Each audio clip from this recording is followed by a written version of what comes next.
Calling to order Historic Landmarks Commission, March 27th, 2024. Let's start with roll call. Thank you, Chair Grumbine. I'll take roll call. Chair Grumbine. Present. Vice Chair House. I am here. Commissioner Butler. Here. Commissioner Dordan will be joining us shortly. Commissioner Dury. Here. Commissioner Ensberg. Here. Commissioner Lindvik. Present. Commissioner McClure. Here. Commissioner Uli. Present. We have a quorum. Thank you. All right, thank you.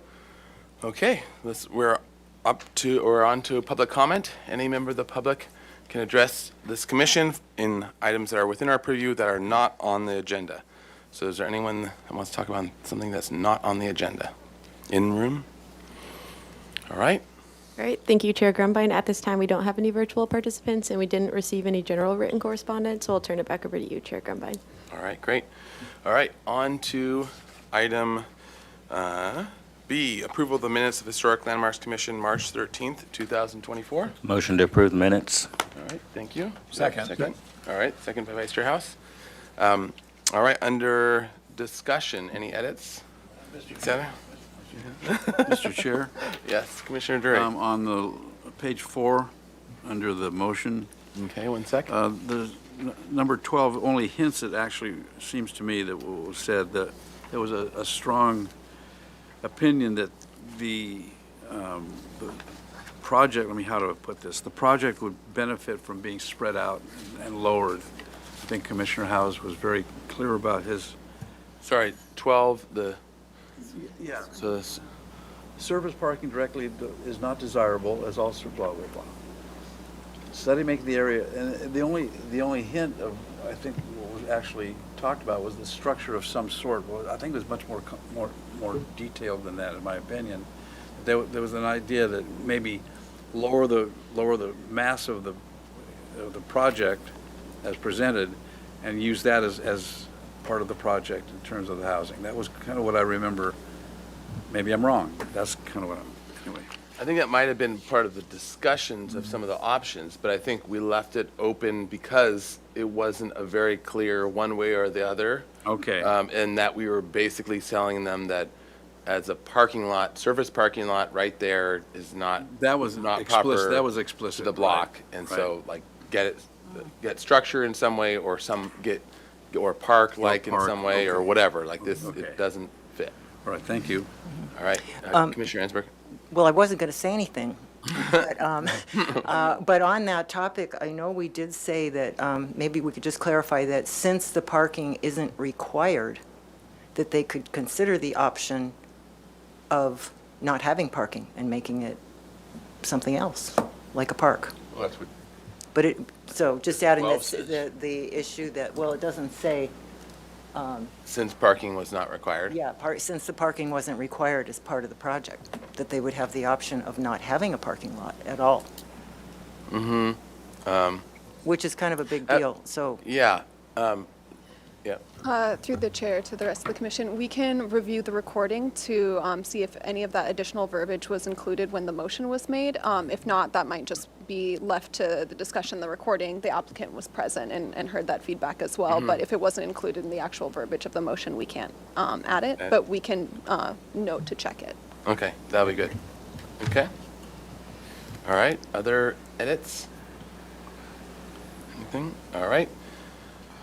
So we have a motion and a second. So with that additional note to staff to double check. And do we have any other discussion? All right. Roll call vote, please. Thank you, Chair Grumbine. I'll take roll call vote. Commissioner Dordan, or Commissioner Dury. Yes? Commissioner Ensberg. Yes. Commissioner Butler. Yes. Commissioner Lindvik. Yes. Commissioner Uli. Yes. Commissioner McClure. Yes. Vice Chair House. Yes. Chair Grumbine. Aye. Motion passes. All right. On to item C, approval of the consent calendar for March 27th, 2024. Motion to approve the consent calendar. Second. All right. Seconded by Commissioner Butler. Fast in the draw this time. That's good. All right. To staff. Thank you, Chair Grumbine. Item A was 101 West Cannon Perdido Street, which received project design approval and final approval with conditions and findings. The conditions being that the wheelchair lift may remain as the color shown in the plans or be altered to a darker color at the architect's discretion. 2, the railings along the sidewalks on Chapala Street and Cannon Perdido Street are to remain and be repaired. 3, the proposed gates shall be solid stock steel instead of tube steel. And then the project compatibility analysis findings and minor alterations findings were made. Item B was 920 Summit Road, which is the Montecito Club, which received project design approval and final approval as submitted with findings. And then item C was 1919 State Street, which received final approval with the condition that all exterior lights fixtures be 3000 K. All right. Any other notes? All right. Any discussion? Good. All right. A roll call vote. Thank you, Chair Grumbine. I'll take roll call vote. Commissioner Drury, Yes. Commissioner Ensberg, Yes. Commissioner Butler, Yes. Commissioner Lindvik, Yes. Commissioner Uli, Yes. Commissioner McClure, Yes. Vice Chair House, Yes. Chair Grumbine. Motion passes. Okay. On to item E, subcommittee reports. Nope, D. Or sorry, D, announcements at request by. All right, announcements and requests by applicants for continuances and withdrawals, future agenda items, and appeals. So to staff. The biggest announcement is Ellen had her baby boy on Sunday morning. All right. He's Elliot Glover, and he's 6.5 ounces, and they're doing well. All right. Yay! All right. Hopefully, she'll bring him in. We can pass him Yeah. around. That'd be great. Well, we had a Congratulations. dog adoration session at the consent calendar. So we can have a Lightens baby the mood. adoration session. Yep, that's great. Congratulations. Okay, other announcements? Mr. Try to Chair. top that. Yeah. Mr. Chair. Yes. Well, I don't know if I can top that, but the Santa Barbara Conservancy has been greatly concerned about the total lack of sign enforcement. And we discussed what to do about it. And so for one thing, I took a walk the length of the promenade and snapped pictures of sign violations and put together this collage. Thanks. All right, City TV, if you could. There we go. So basically what we decided to do is start with sending this on to council members, That's council members Snedden and Harmon. And council member Snedden got back to me right away and said she would forward it, I think, to the city administrator. But I haven't heard anything more, and that's been several weeks now. So I don't know that anything is going to happen, but I just wanted to keep you in the loop that we are concerned. All right, As we should be. great, thank you. Yep. Yes, if you want. Okay.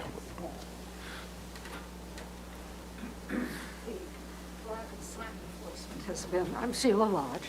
Yeah. And the lack of sign enforcement has been an issue for me for quite some time. The reason, in 2016, the Supreme Court handed down a decision which required that the city's, thank you, that the city's sign ordinance be amended to conform with their decision. There was a committee set up. Look, and you see, none of you were on it. I was. Or you, Steve, you were I might on have it. been. Yeah, you were. Look the other way. Well, 2016. And without the amended ordinance, the city could not enforce the sign ordinance. And I'm understanding, the last I heard is that sometime this spring, it is to go before the ordinance committee.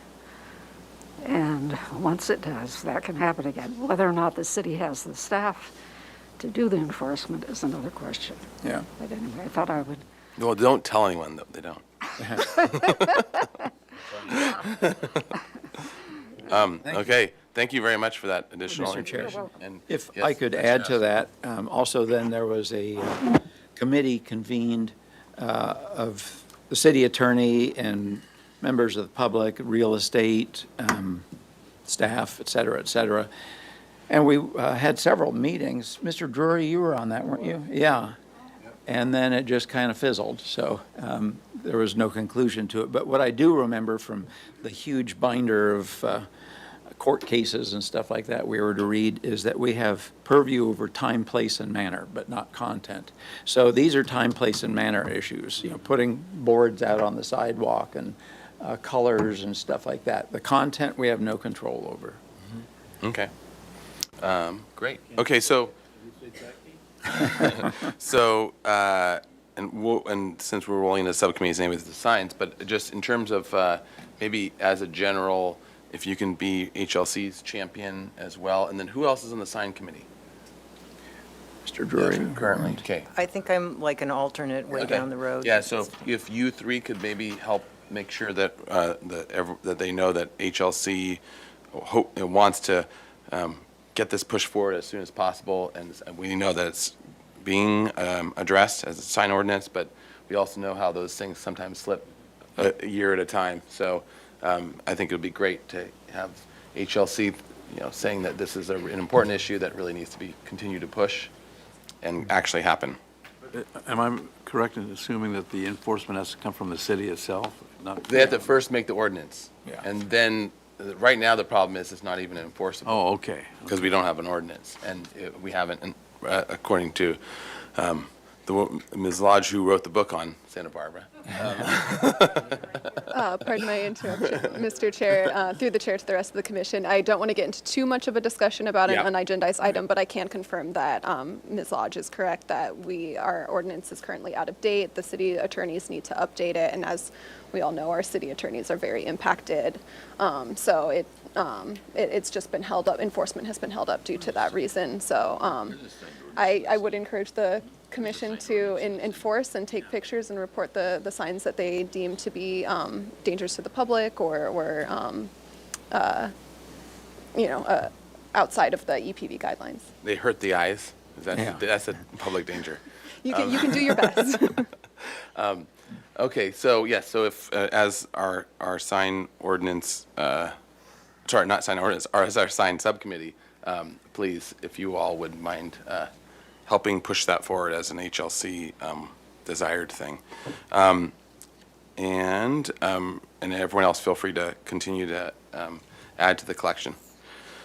Okay, any other announcements, requests by applicants, future agenda items, appeals, et cetera? Mr. Chair, Yes, Commissioner Lendick. the State Street Advisory Committee did meet a week Oh, ago. we're getting into subcommittees next. Did you want to wait till then? Oh, you're not there, huh? Yeah. Oh. Yeah. Someone keeps dragging me back to this. All right. Anyone else for? Yeah, we're about to. Anyone else for the announcements? Okay. Let's go ahead. Kick us off with subcommittee reports. Well, the State Street Advisory Committee did meet on the 18th, I think it was, week and a half ago, whatever, and had another 4-hour session in which staff showed us what they have done to date from the standpoint of analysis and starting to generate a written plan. They also brought out and showed us plans for State Street, for 3 blocks of State Street, not the entire strip of State Street. And that was discussed. And we're going to be touching on all of that today, I believe. So I don't need to get into what we saw and what the reaction was, but we are going to be dealing with, I think, a lot of that today. Great. Anything else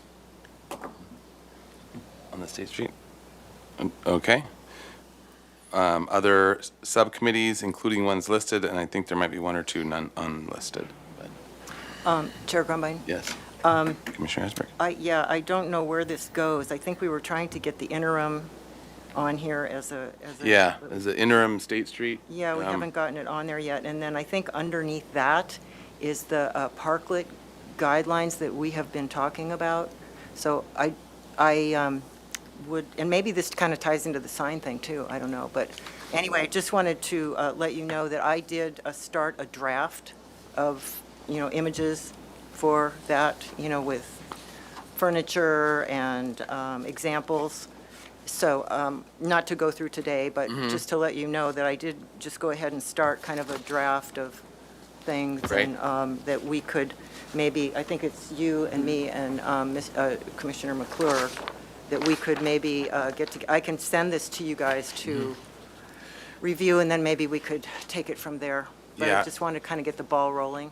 Yeah, and so along those lines, maybe the request to staff is to correspond with our group, which is for the interim, which is Tess, Transportation, Sarah, and one other. Sarah Clark. Brian's now Sarah Clark.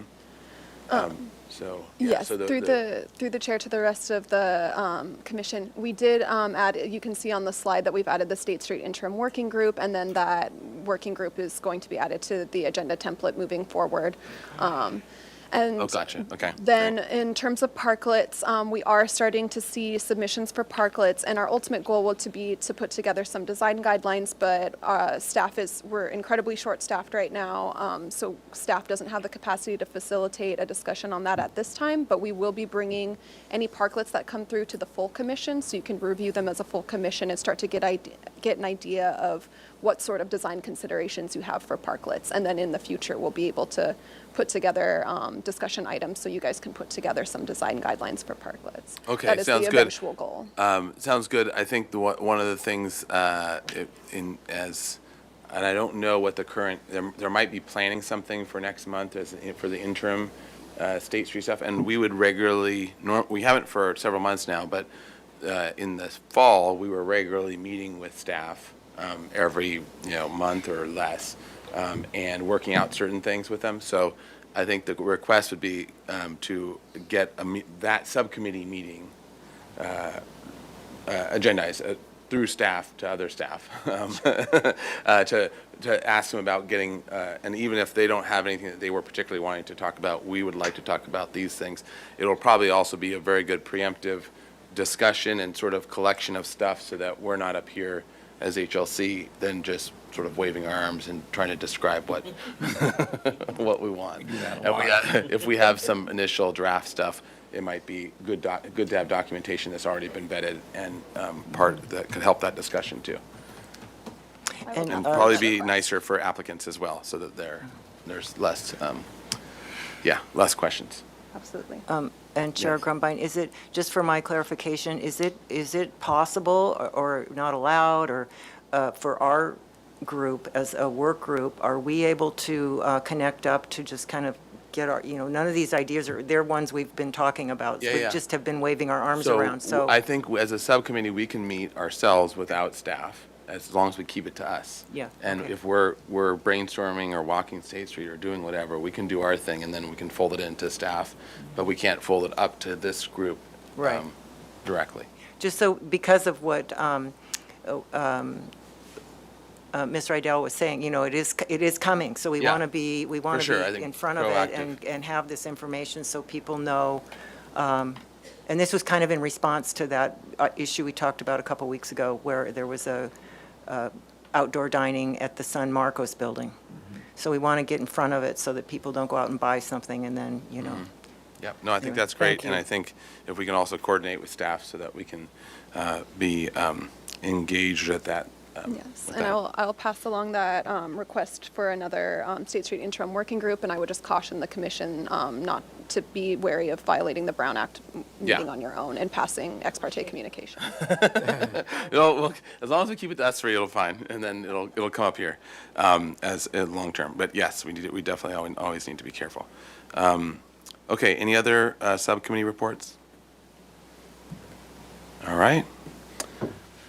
With that, we'll go on to item 1.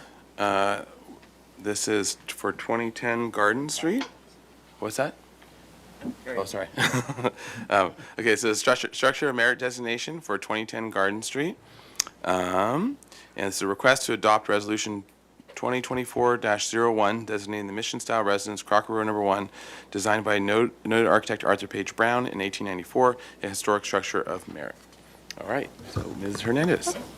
Hold on 1 second. I just need to pull that back up. Are those dogs designated? Well, no, but Pretty that dog much. is. That bronze dog.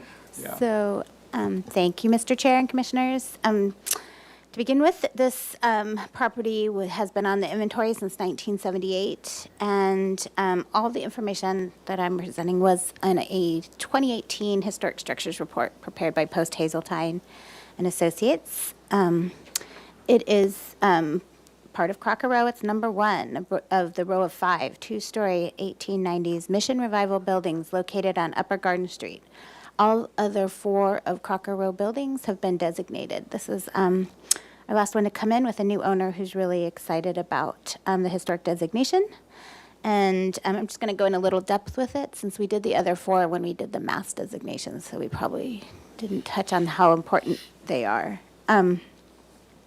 The construction occurred during a time when the city was beginning to transform its urban fabric from a medley of Victorian era styles to ones inspired by the emerging popularity of the Mission Revival movement. As part of this new influx of development, in 1887, San Francisco resident William Crocker, the son of Charles Crocker, who was one of the big 4 railroad magnates, purchased the land in Upper East to build these 5 speculative houses as exclusive rentals for affluent winter visitors.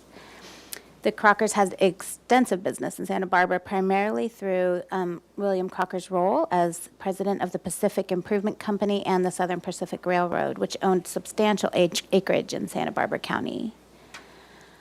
Here you'll see the Crocker Row right when it was built in 1894, and the picture on the right is the houses in 1897.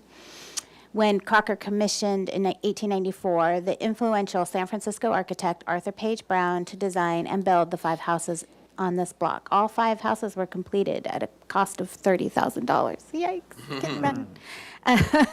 Brown designed the houses to complement each other, all in this Mission Revival style to allow maximum views of the ocean. Each was set 10 feet further east as they progressed down the street from house number 5 to house number 1. These 2 pictures really illustrate. This one on the left was from 1902, and you can see the little motif under the Mission parapet was a quatrefoil at that time, and by 1911, the postcard shows that it had been changed to the arched windows underneath the parapet. So that was one alteration that, due to it being back in 1911, has gained some historic significance in its own right. Other not significant alterations are there was leaded glass inserted in the front door and quatrefoil windows on the porch, as well as 2 additional columns framing the front porch right in here that were not there originally. The windows in the porch were added after 1980, as it was described before 1980 when it was added to the inventory that they were just simple bedded, like bevel glass, like the rest of the row.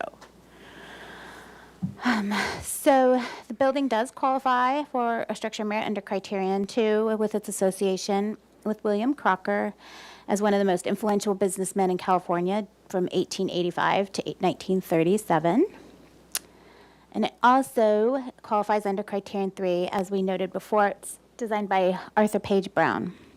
He's one of the most noted architectural firms of the late 19th century, whose practice in California between 1889 and 1898 was most notable for establishing the new standard for architecture in California on par with the East Coast. Their body of work includes the San Francisco's Ferry Building in 1892, and he had a building in the Mission Revival style at the World Columbian Exposition in Chicago in 1892, which brought emerging architectural style to the attention of the public.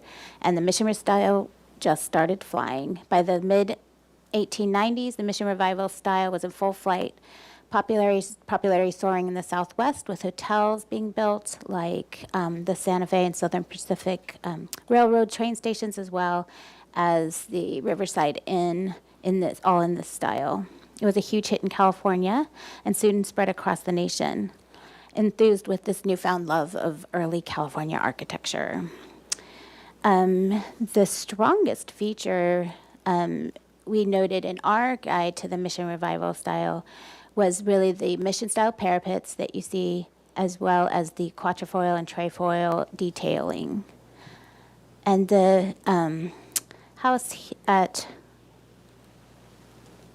number 1 Crocker Row has the character-defining features of the Mission parapet roof on either sides of the gable end, the wide overhanging eaves, the terracotta roof tiles, one over the round tower and one over the hipped tower on each corner, the trefoil windows framing the front door, and then the beautiful decorative upper sash windows, and the massive porch columns and piers, sort of creating an arcade rather than a delicate Victorian porch, as was previously designed in Santa Barbara.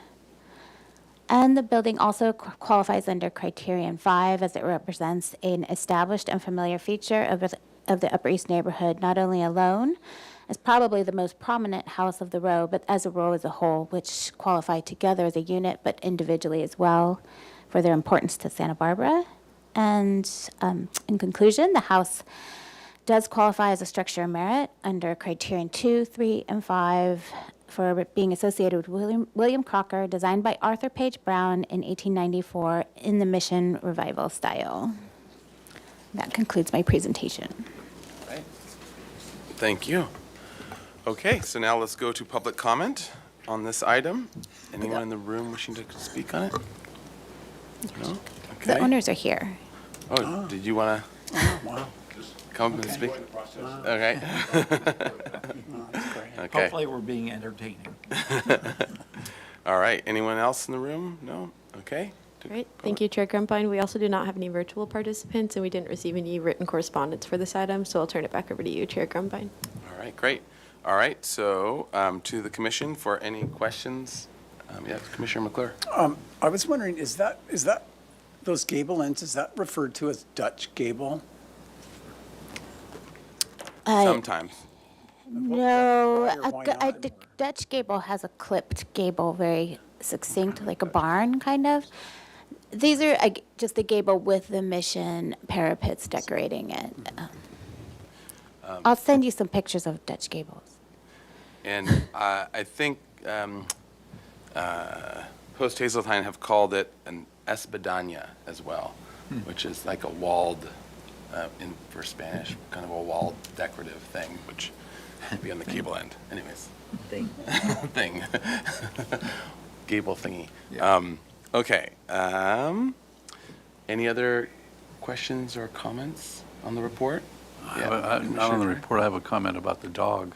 Oh, yes, bring in the dog. I'm assuming that the dog is in good hands. Thank you. Dressed as the Easter Bunny right now. I go by it every day. That's great. All right. Mr. Chair, I Yes. will make a motion to adopt Resolution 2024-01 designating the Mission-style residence Crocker Row Number 1, designed by noted architect Arthur Page Brown in 1894, as a historic structure of merit. Second. All right. We got a motion and a second by Commissioner Uli. Under discussion, any discussion? I just have one comment Yeah. around. I was going to ask, what is it like to live there and what,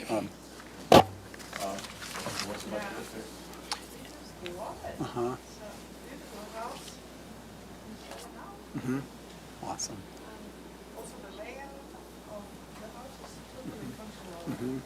All right.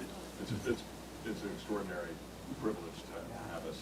We're very humbled by the opportunity and very committed to being good caretakers for our good fortune at the times that happen. And Come by anytime.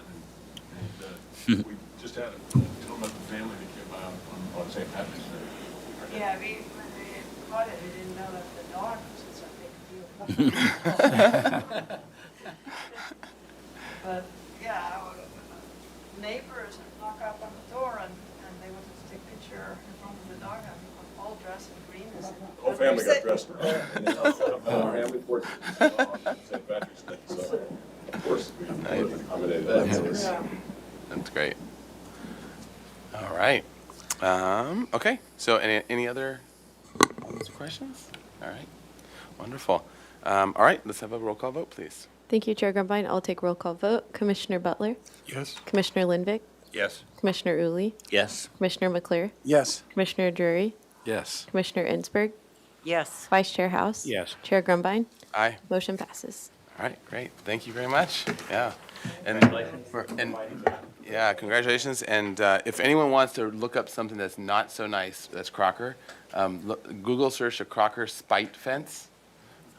It's in the father, the not so nice one who made all the money. There was a neighbor they had, their sort of mansion building in San Francisco, and having competitions. And the one neighbor wouldn't sell. And so he was a mortician, I guess. Anyways, he wouldn't sell, and so he had all the property around it.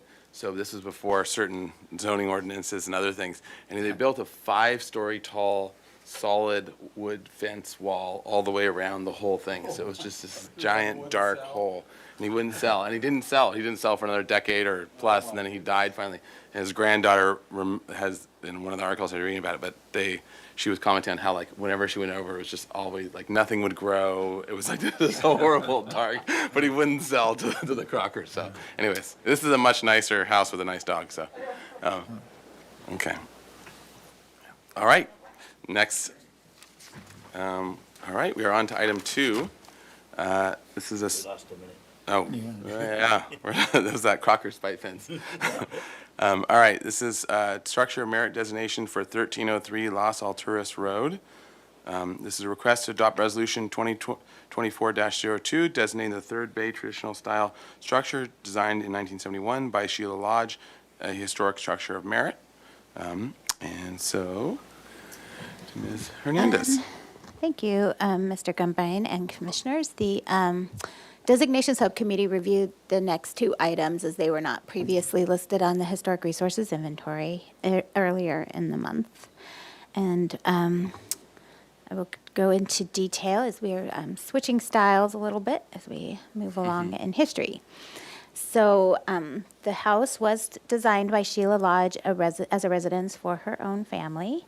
And you will see who has lived here since 1991 to the present. It was designed in the third bay tradition style. The bay style was an important style in San Francisco, and most of the information I am presenting here was published by the San Francisco Planning Department in their historic styles guides. And they're actually doing a full historic context statement on the style right now. And here I have a map that shows you where this is located. It's up on Las Alturas, near where it meets Mission Ridge Road, and the house is set pretty far back on the lot. And the house does retain historic integrity, as no major alterations have been done to the building since 1971. And here you can see a 1975 photo of the building as it was featured in the Santa Barbara Architecture book, From Spanish Colonial to Modern, in the first edition. And so it does really retain a high level of historic integrity. And the building does qualify under criterion 2. Few, if any, people are steeped in the history, growth, and design of Santa Barbara's Sheila Lodge, the longest-serving mayor in the city's history from 1981 to 1983, and the first woman ever to hold the office. As an elected official... 93, just for the record. Now, Sorry. we get rid of our mayors every year and a half. Okay, so I have 1981 to 1983. Or 1993. 93, sorry, I keep missing that up. Sorry. It says it 93 right here.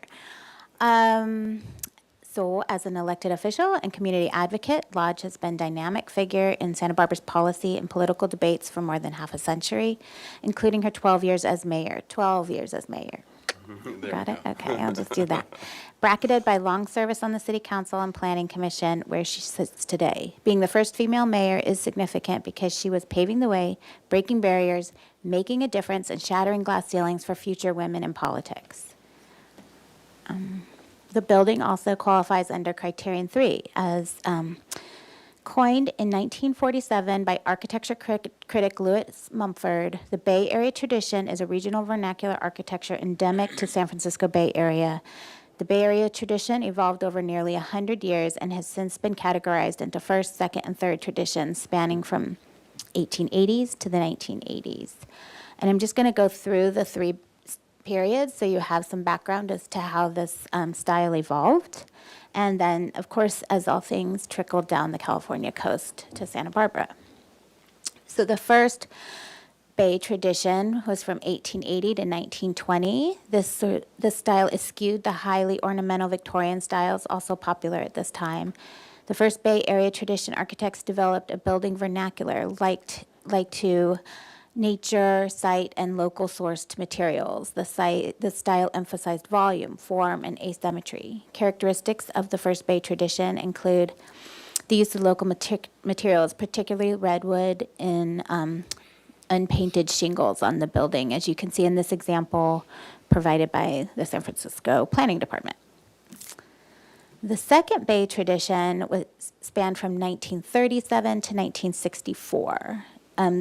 This iteration of the San Francisco Bay tradition had a unique regional modern vernacular developed in San Francisco Bay Area. It fused rustic, handcrafted, woodsy aesthetic of the first Bay tradition, whose architects included Julia Morgan and Bernard Maybeck, with the sleek, functional design, cubic rectilinear forms associated with European modernism. The resulting buildings are characterized by wood cladding, large expanses of glass, overhanging eaves, and flat and low-pitched roof forms. And finally, the third Bay tradition spanned from 1964 to 1980, and the tour de force of this style was the trend-setting Sea Ranch condominium development, shown here on the Mendocino coast, designed by Charles Moore. This is listed on the National Register of Historic Places. This style draws its forms and vernacular architecture such as barns and sheds.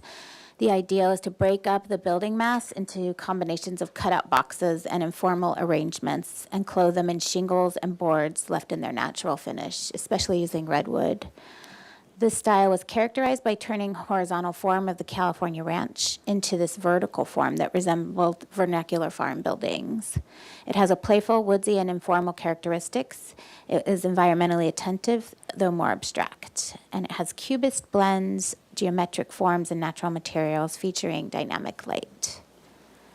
So with that in mind, here's a couple more examples of the third Bay tradition. This is a house at Carmel by the Sea that shows the expansion of glass under the gable and the natural stone materials. And this is a condominium project that was an example given by the San Francisco Planning Department that said the style coincided with the rise in mass housing and condominium ownership. So back to Santa Barbara and our example of the third Bay. Santa Barbara was accustomed to stucco and tile architecture, but contemporary architecture was rare. But in the mid-1960s, architects did begin to follow current trends from the Bay Area and the Northwest. And we start to see a few examples in our own city, making them pretty unique, special examples. With this house, the character-defining features are the vertical redwood siding, the asymmetrical massing, the blending of geometric forms with natural materials, and dramatic and natural light, the severity of angular forms with glass windows, the minimal aesthetic, and the emphasis on the outdoors, incorporating these large windows.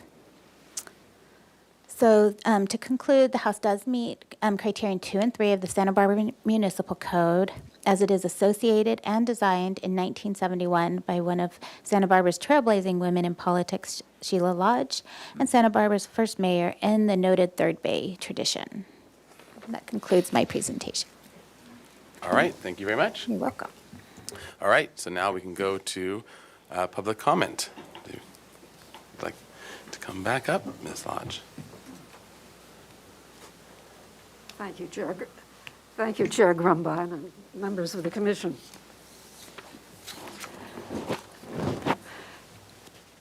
As I told the designation committee, I felt rather presumptuous to be nominating my own house. It came about because one of my daughters was visiting last summer, and we were talking about the need for them to sell the house after I die. And she said, you know, is there some way to condition a sale so the house can't be torn down? And I looked at her and I said, why do you ask? She said, well, it's a beautiful house and I'd hate to see it torn down. Well, I had no idea that she cared about the place. But anyway, that's why I'm here. When I was graduating from high school, I applied to only one college, and that was UC Berkeley, because I wanted to become an architect. And it's a long, dull story, but 12 years later, I ended up with a BA in English from UCSB. But I've always maintained my interest in architecture. And this house, partly because my teen years were spent in the Bay Area, and my brother lived in an Eichler, and his family lived in an Eichler house in Palo Alto, and I was very familiar with it. And I really wanted every room to have its own view, and I was in love with the redwood and glass of the Third Bay tradition. David Gebhardt, as you know, for whom this room is named, as you know, was a good friend, and he was the one who told me it was Third Bay tradition, and anyway, so here we are. I know several of you are licensed architects. I asked David Gebhardt for recommendations when we acquired the lot for architects, and frankly, I wasn't inspired. I saw. And I also... There weren't any good ones back then. No, you're right. And I'd always had this desire to design a house, my own house. So I went to City College. I took a beginning drafting class and then an architectural drawing class. And this house is the result. Nice. So, thank you. Bravo. All right. Yeah, thank you very much for that additional background info. Okay, well, and why don't you just stay here for a minute in case there's any other questions as we go into questions. Let's finish off public comment. Any other public comment? Thank you, Chair Grumbine. At this time, we don't have any virtual participants, and we did not receive any written correspondence for this item, so I'll turn it back over to you, Chair Grumbine. Okay. Did we not receive written correspondence? I thought there was. Oh, okay. Okay. On to the commission for questions or comments to the applicant. And, Yes, yeah. Chair Grumbine, I want to thank Ms. Lodge for all of the work that she has done for our community. And, you know, as you all know, I religiously bring this book to every meeting that we have because, which just demonstrates, again, her commitment and her work for all of us. So I thank you, and I also want to share that I have been to Ms. Lodge's house, and it truly is beautiful. And it's all original and very authentic, and it truly captures the views around, you know, around the property, the mountains, and then to the ocean on the other side. So beautiful job. It's good that you didn't find an architect, actually, because you did such a great job, and I thank you, and I would be happy to make the motion when the time is right. Okay, sounds good. Like you just did. Any other comments or I'll questions? second that before? motion. Okay. All right. So we got then. Go ahead and make the motion. I move to approve the Or to request to the adopt. request to adopt the resolution 2024-02 designating the Third Bay tradition-style structure designed in 1971 by Sheila Lodge, a historic structure of merit. Based on criterion, and, yeah, should I also say, based on criterion 1 or 2 Sure, and 2 yeah. and 3? Yep, sounds good. And It's okay with the seconder. all right. Great. We got a motion and a second under discussion. Any other discussion? All right. Can we have a roll call vote, please? Thank you, Chair Grumbine. I'll take roll call vote. Commissioner Lindvik, Yes. Commissioner Uli, Yes. Commissioner McClure, Yes. Commissioner Drury, Yes. Commissioner Ensberg, Yes. Commissioner Butler, Yes. Vice Chair House, Yes. Chair Grumbine. Aye. Motion passes. All right. Thank you. Thank you you. very much. Thank you, Thank you. commissioners. All right. And I'm gonna, One of the members of the Yep. designation committee asked me a question about the interiors. I think it was you, Mr. Butler, wasn't it? And so I printed out some photographs of the interiors. Oh, great, And I yeah. have- If you'd like to. Yes. Probably should give one Great. to Nicole for the file. Okay. So having lived in the Bay Area for a number of years, I recognize several of the examples that Nicole put up as well. Let's see if you could pass these on. Oops. This house is actually quite superior, I think, to most of those examples, which, being not an architect, I'm the only non-architect on the commission. I always thought, especially the last group of apartments that were shown, was ugly. And Sea Ranch, been there several times, I always complain, why can't you guys build something decent out of it? Unfamiliar with, of course, but I do agree that I think your execution far exceeds what was sort of the 1 and 2 version, so. Oh, thank you. We're trying to streamline the process and save a My stamp. goodness. Yeah. All at once. There you Oh, go. well, And now you thank have you. a piece to add to it, so. Okay. All All right. right, thank you very much. Thank you. Okay. All right. So with that, let's go on to item 3. This is for structure merit designation 960 Tremonto Road. And this is a request to adopt resolution 2024-03 designating the California modern style structure designed in 1959-60 for the Kong family that is significant for its association with the Chinese American ethnic heritage, a historic structure of merit. All right, so with that, to Ms. Hernandez. Yes, thank you, Mr. Chair and Commissioners. As you noted, the building was constructed in 1959 to 60 by architect William Benjamin Wade, AIA, in the California modern style, significant for Chinese ethnicity, and I will go into that. I just wanted to get you oriented. The house sits across from the Marymount School. If you go up Tremonto Road around this curb, the Marymount School is across the street with the big stone wall. This is the 1950, the last Sanborn map we have. It wasn't even on there because it wasn't built till 1960, but it would have been right here at this curb in Tremonto Road.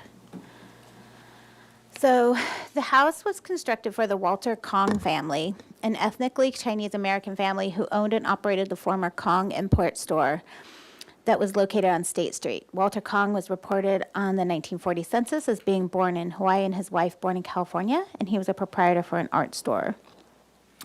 He also wrote an essay for the Santa Barbara Historic magazine Noticias in 1967. It was an entire issue dedicated to Chinese American history in Santa Barbara.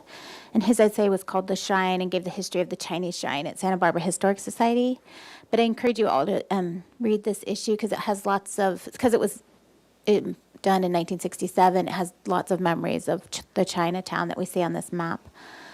The California Office of Historic Preservation has developed a statewide historic context statement of the Asian American and Pacific Islanders.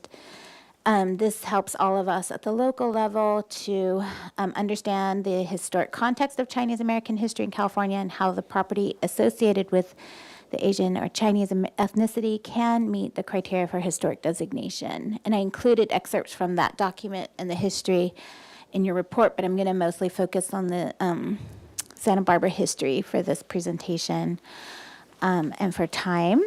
The Santa Barbara Genealogical Society also recently had an exhibit on the Santa Barbara's Chinatown and provided me with this map from 1894 that illustrates the first block from Anacapa Street to State Streets, what the buildings were made of and the businesses in them. And it's really interesting their notes. You know, it goes from the Opera House, known as White, made with wood and brick, to opium and gambling and grocery store and Wassing grocery store, as well as other businesses. And then it'll tell you if they were adobe, brick, or wood. And it sort of gives you a little fragment of what it looked like on that first block, as well as these following photos. These photos are from the John Woodward collection, who was a great contributor to Santa Barbara's preservation movement, if you know him. The Tung Wo Laundry was located at 25 East Figueroa, and the Wasing Laundry at 16 East Canna Perdido. On the left here, you see the Cabrillo Adobe, which is a landmark and on the National Register when it was a Chinese laundry, and 21 East Canna Perdido, which is no longer extant, but gives you an idea of what the block looked like, as well as a general store dwelling at 110 East Canna Perdido and a general store at 36 East Canna Perdido, across from what now would be the Libero Theater. So after the earthquake, local real estate owner and contractor Elmer Whitaker built a series of structures 1 block to the south of the 100 block of Canna Perdido with the intent of encouraging this dwindling Chinese population to remain in downtown Santa Barbara. As you know, the first block where we were just looking on the map became the Libero Theater and the El Centro building. Those are the big buildings I can think that were built in this place. By 1930, many of the remaining residents in Santa Barbara's Chinatown had moved to this new Chinatown across from the Presidio. And this is a picture of the building remaining from that era, Jimmy's Oriental Gardens, which was built in 1947 and is a designated structure of merit as it represents this second iteration of the Chinese Chinatown in Santa Barbara. So moving along in history with all that background of the Chinese culture in Santa Barbara, we moved to 1959 60 House when Walter Kong had this house constructed. And these are the original drawings, and they do illustrate that very few alterations have happened to the building, so it does retain its historic integrity, as well as this house from 1978. This is a house provided to the current owner by Thomas Kong, the son of the original owner, Walter Kong. It also illustrates that it still retains its historic integrity. The building does qualify as under Criterion 1 because it does represent the Chinese ethnic heritage, as it was designed and built for the Kong family, a Chinese-American family, and it represents this pattern of history when changing demographics in Santa Barbara were happening to Chinese Americans who were moving out of Chinatowns into more affluent neighborhoods. The post-war years brought significant changes. First-generation immigrants were aging and giving way to second- and third-generation U.S.-born citizens. Fluent in English and educated in American schools and culture, the second and third generations had different goals and different opportunities from their parents.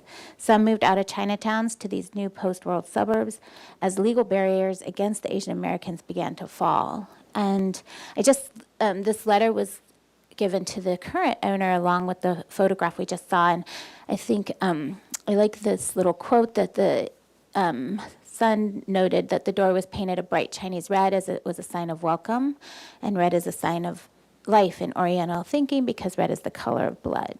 So, the house also, moving on, qualifies under Criterion 3, as it is an example of California modern style, as per the article provided by Docomomo US, which is the modernist preservation community of modern architecture.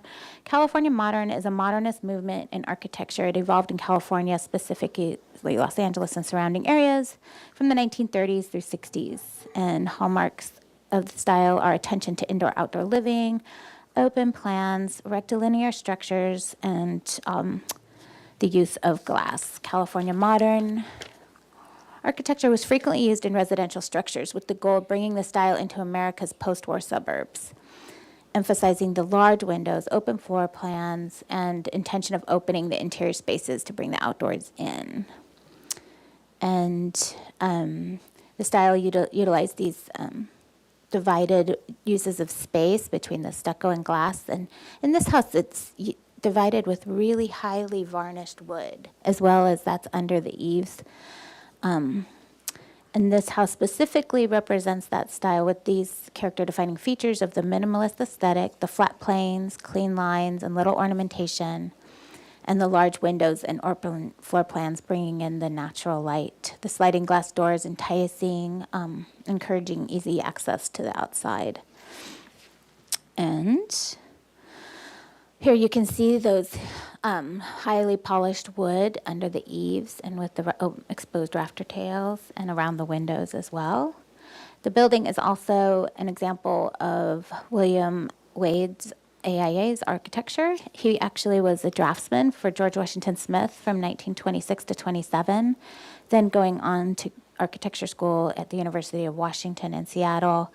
When he returned to Santa Barbara, he was a draftsman for Edwards and Plunkett in 1935 to 1942.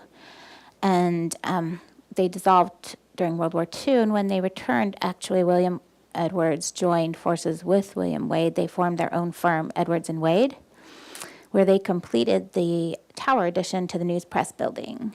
When Wade went on his own, for his own firm, he constructed Monroe School on the Mesa, kindergarten building at McKinley School, and Cleveland Elementary.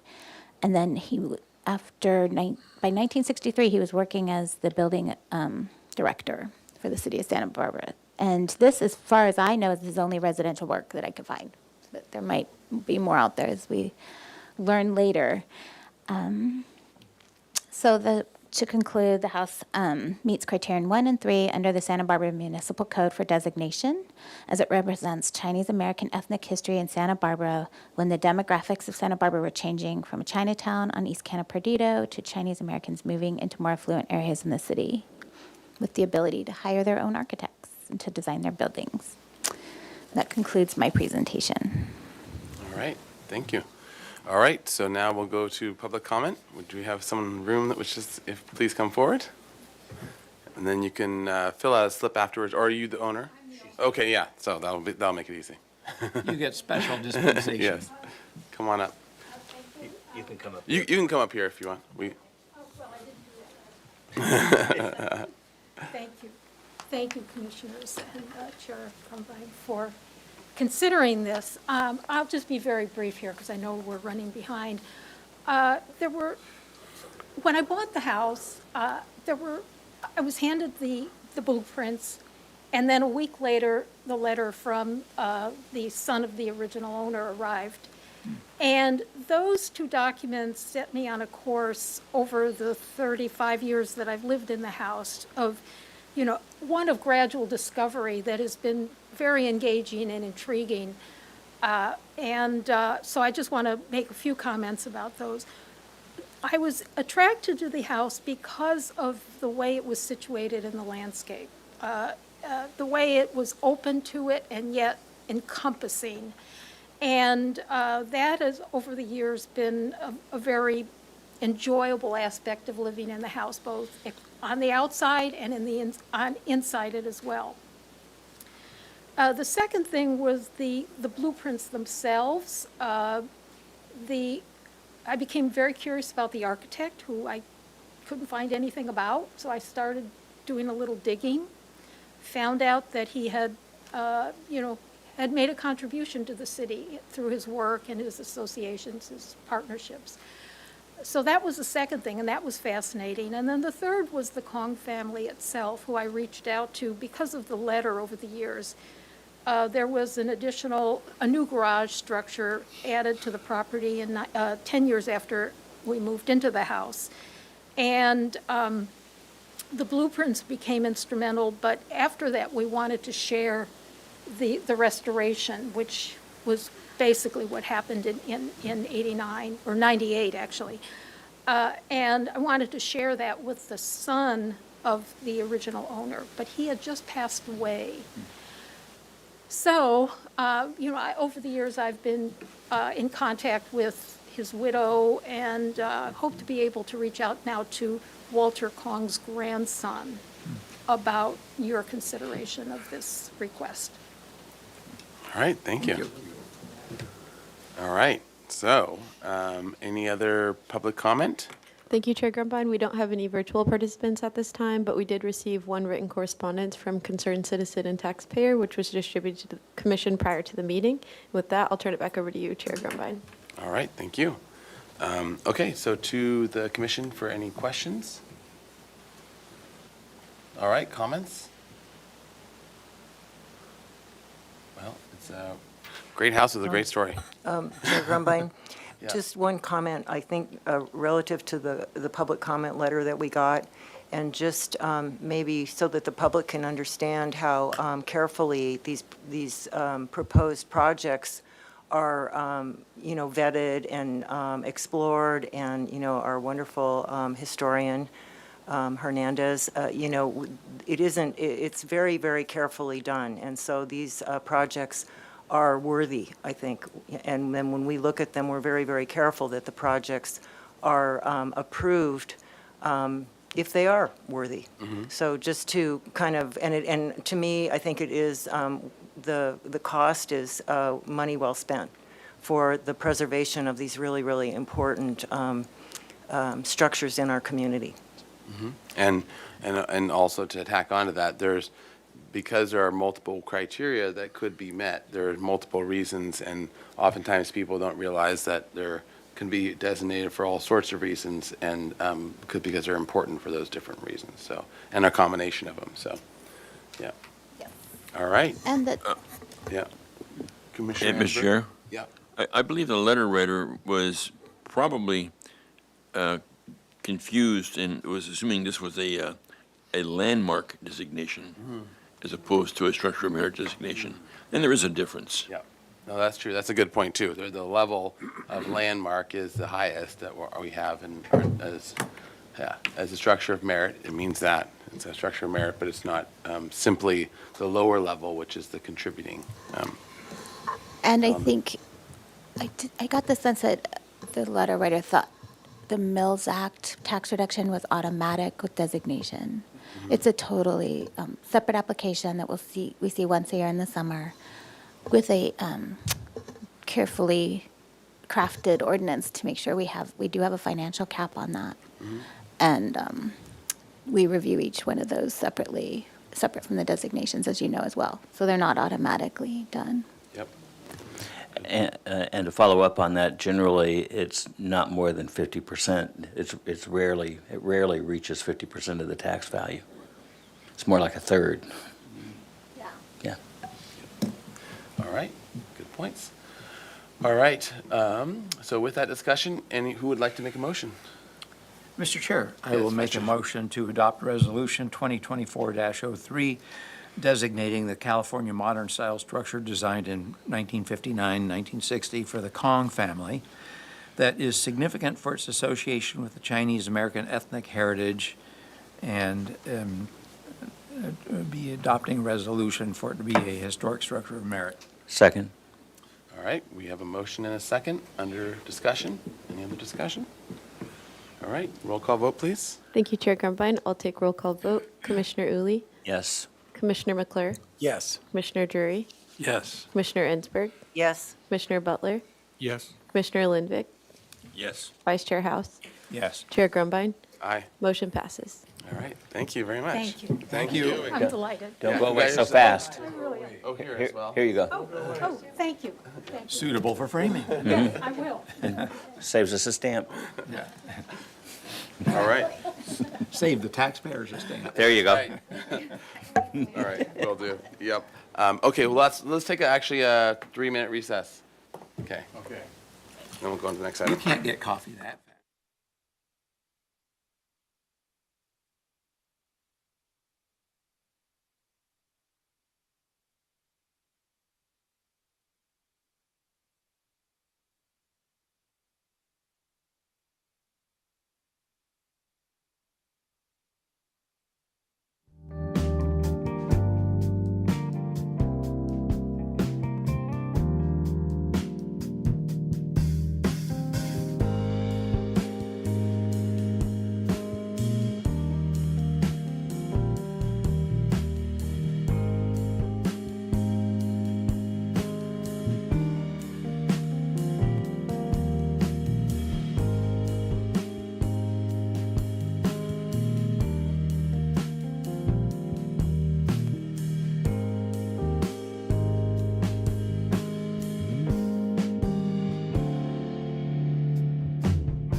back to order.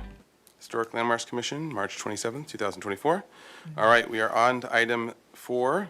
And we are minus 25 minutes, or 24 minutes.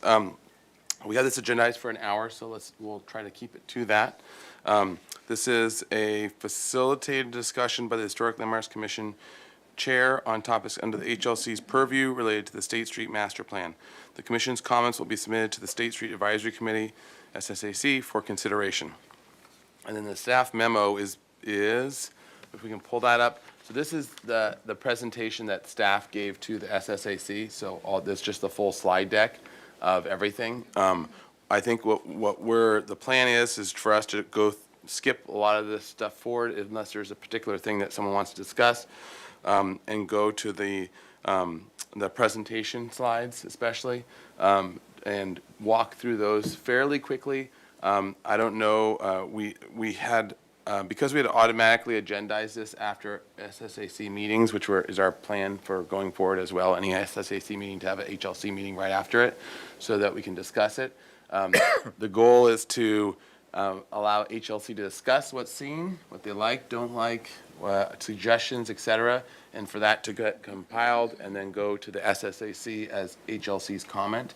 It's also a time to discuss with Commissioner Lenvik and any things that we want to tell him. But in discussion with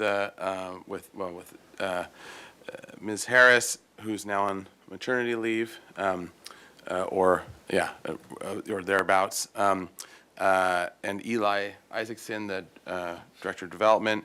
I think one way we can kind of see this as, because we are not, we have Mr. Bolton in the back, one way we can see this is because this is not our purview in terms of decision, it's the SSAC's, and that's how it has been established. It is, nevertheless, we can kind of treat this as the way in which we treat public schools, for example, or where we can give, it's not actually, we're not the authority on it, but we can give recommendations, and they can take it or not take it, and but that at least that provides us a forum to give our expertise on a subject. So that's kind of a good framework to kind of think of this. So all of our comments, especially ones that we are, there's a lot of consensus on, we should be wanting to comment and help the SSAC ask questions and think through things as well, and to know what our HLC's thoughts are on it. Okay, so with that, I also have Commissioner Jordan's comments. They were submitted to the SSAC, which is why it wasn't on this. I was thinking it was Commissioner Ensberg had asked. Chair Grumbine? Yeah. Yeah, I think I saw later that was attached to the end of this, the memo, and I think then the 2 documents that I had were also following. Okay, gotcha. And I will try to at the end, especially if we're correct in thinking he's not going to be here, I'll try to give a couple of quick notes from his thing so that he at least has, and he has it on public record so anyone else can kind of confirm it, but just so that he has had an input, especially since he took so long so much time to give thorough input. Okay, so with that, if we can kind of, and I don't know whether it's better to just sort of zip through and not knowing everyone who's either watched it or studied it, but maybe we can just sort of skim through quickly and then circle back and discuss. I have not watched it, so. Okay. Okay, so I'll try to do a skim through job, and I'm going to grab actually some notes too from it. Chair Grumbine, are everybody's computers here working, or are we? No. They were until a minute ago. Pardon my interruption, Mr. Chair, because those monitors are connected to the laptop, and because I'm presenting from the staff computer, you'll have to view the screens above. All right. Okay, so let's go through. Okay, so this was sort of the structure for the meeting. All right, and if we scroll down just sort of steadily. So the first part was staff describing the overall bigger picture, where we are, where pieces came from, and then where the general goal is to have a draft version and then revised and finalized to send to council by end of year. That's sort of the rough overall time frame of what they're hoping for. Okay, and then the three parts of the zones of the state of downtown core that have been discussed. All right, and then, all right, let's keep going. The minutes, that's the committee members. I think it's like halfway through. So, and they just kind of describe, if you want to get into some of the more nitty gritty, we can, but for use of time, I think we should probably skim through to the drawings or pictures. There we go. Okay. So, and actually, can you go back one slide? Yeah. So there was talked about the AIA charrettes, the two AIA charrettes, 2017 and then 20, somewhere around there. And then if you can keep going as sort of part of it. So where the group that I was asked, well, I wasn't asked to do a group. I was just asked at the last SSAC meeting prior to this in October, was the chair and several of the SSAC members asked that staff work with me to come up with a way of making the design more Santa Barbara-like. And so after some discussion, it was decided to form a small group and then of volunteers to work together on it. And so it was from Mark Appleton's office, it was Mark Appleton and John Margolis. From DMHA, it's Tom, gosh, I'm going to mess up his name, Stolka. And then it was from Harrison Design, it was Ching, myself, and Ching Shu, myself, and Alexis Stipa. And then from Landscape, it was Justin Manuel from Arcadia Studios, who you all know, and then Fred Sweeney as well. So that was the group. And then we met with a series of meetings and trying to integrate and work out a design that was more Santa Barbara, that was still in line with some of the transportation and circulation effort and a lot of the other efforts that had already been going on through MIG and through the city feedback and all the other work that had happened. Chair Groma, could I, sorry to interrupt, but I just want a clarification question. I'm a little bit confused because this says brief review of fall 2023 design.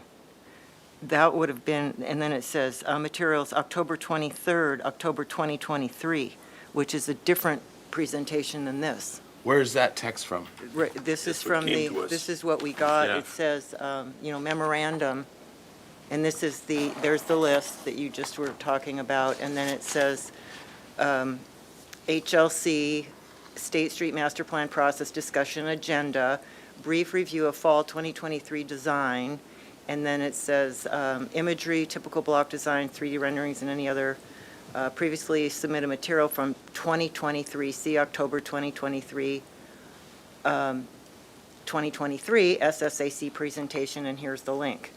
So that's a different presentation than this one. This presentation is the one that was from last 18th, yeah. Yeah, March the 18th. 18th. Okay, so that's where the confusion was coming in. That's right. That's Okay. the original. That, they probably copied and pasted that, and it probably wasn't updated. That's probably just incorrect. This is. I remember seeing that. And I don't know if Timmy or staff or anyone knows about that. Okay, so Yeah, and I don't know if it really matters. I hope Yeah. that our discussion can be sort of, Yeah, I think you guys will get it fairly quickly in terms of the ideas, and then we can talk about them. And I think that was probably just a typo editing problem, and that also explains why some of the confusion.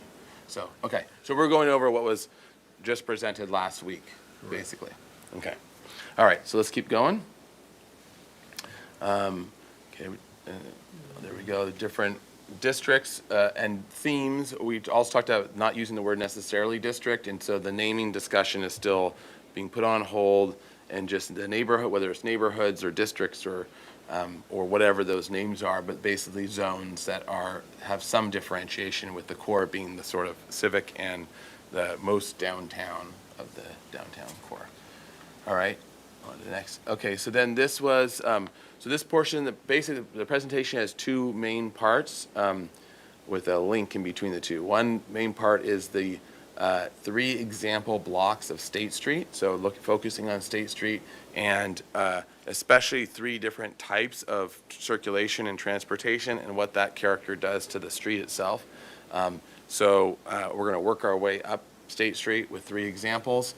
And eventually that whole circulation and all of State Street itself we already have drawings of it, though not options, and they aren't actually finalized and finished off, but we finished off these 3 to be reviewed. But eventually that's going to be part of the next work effort, is going to be the circulation and transportation and how everything connects. So that's going to be part of the next wave to be reviewed. But these are examples of where the design was going. Okay, so this is at the 400 block. And this is as an idea of an entry gateway, or multiple ideas showing options or ideas, and this would be a great design competition. But this is sort of announced as a gateway as you come up under the freeway, and then you see this at Gutierrez, and that sort of frames your alley of palms and entrance to this portion of the city.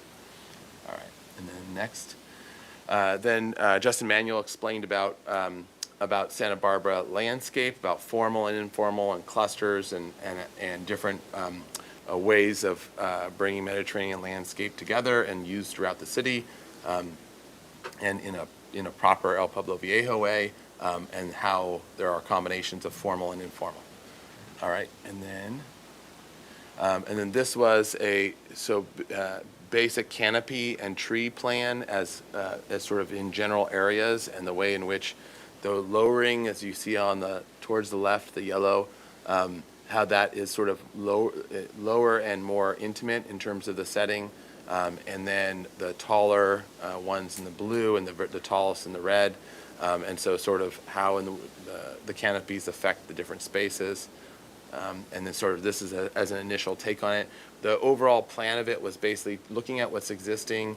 He went through every single tree and figure out whether to keep it or not, or especially specimens and things like that, and basically clean up and work with what is a lot of our current landscape, at least general tree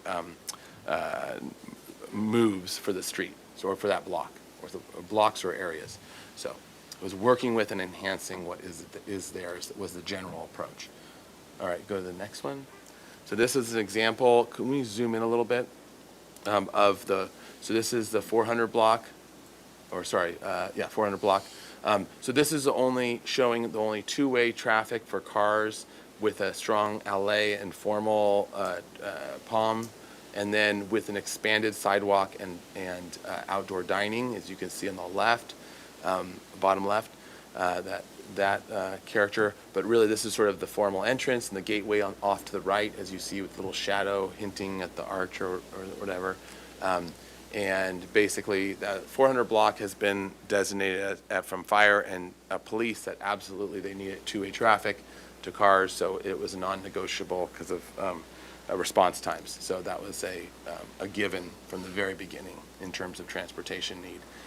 In the center, you see some sort of either trolley or bus or whatever as some sort of public transportation move, as a way of working up and down State Street.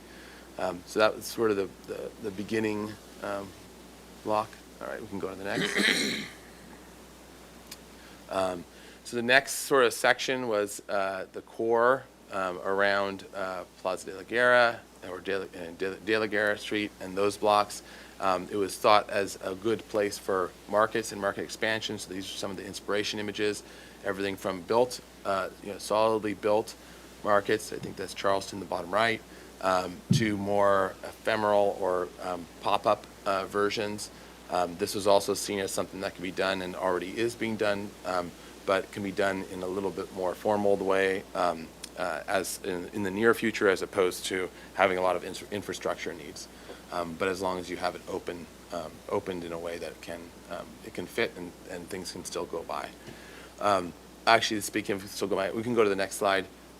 So in all these, the necessary 20-foot, there's a 20-foot required clearance for fire and emergency vehicles. It doesn't mean that has to be cars and that, but it can be, but it has to be 20 feet clear. So part of the the road shifting, as you see, is on the bottom right. You can see the little market stalls. That's where Store Placita is, right above it. But that's, the road shifts to one side to allow for full markets and to happen in an asymmetrical way. And then a fountain move at the end of De La Guerra Street on the left, sort of ending in a grand intersection with the fountain. And then there's a little sketch of, an idea. These are all just, all this is not designed as inspiration ideas so that all these types of things would be great design competitions that the current discussion and recommendation is that it would go to HLC for design competitions and then execution. And so that we can get great ideas and for public sculpture, et cetera, fountains, et cetera. So, all right, on to the next. Mike? Sure. One other thing, I am so appreciative that we're having this discussion, and I'm glad it's an hour, but we have, for this part we're doing right now, we had 5 minutes. 5 minutes. Oh, what do you mean? Oh, well, we don't care about the rest. We have drawings. No, I mean, I'm just saying, because I know, probably everybody has something to say, and we want to be sure that we're going to be able to say everything everybody wants to say. So anyway, the times also didn't really add up to an hour. Yeah, so But, I think in some any of- case, just saying. Yeah, no, I know. Yeah, I think at least getting all the ideas out there so everyone can comment on it is very important.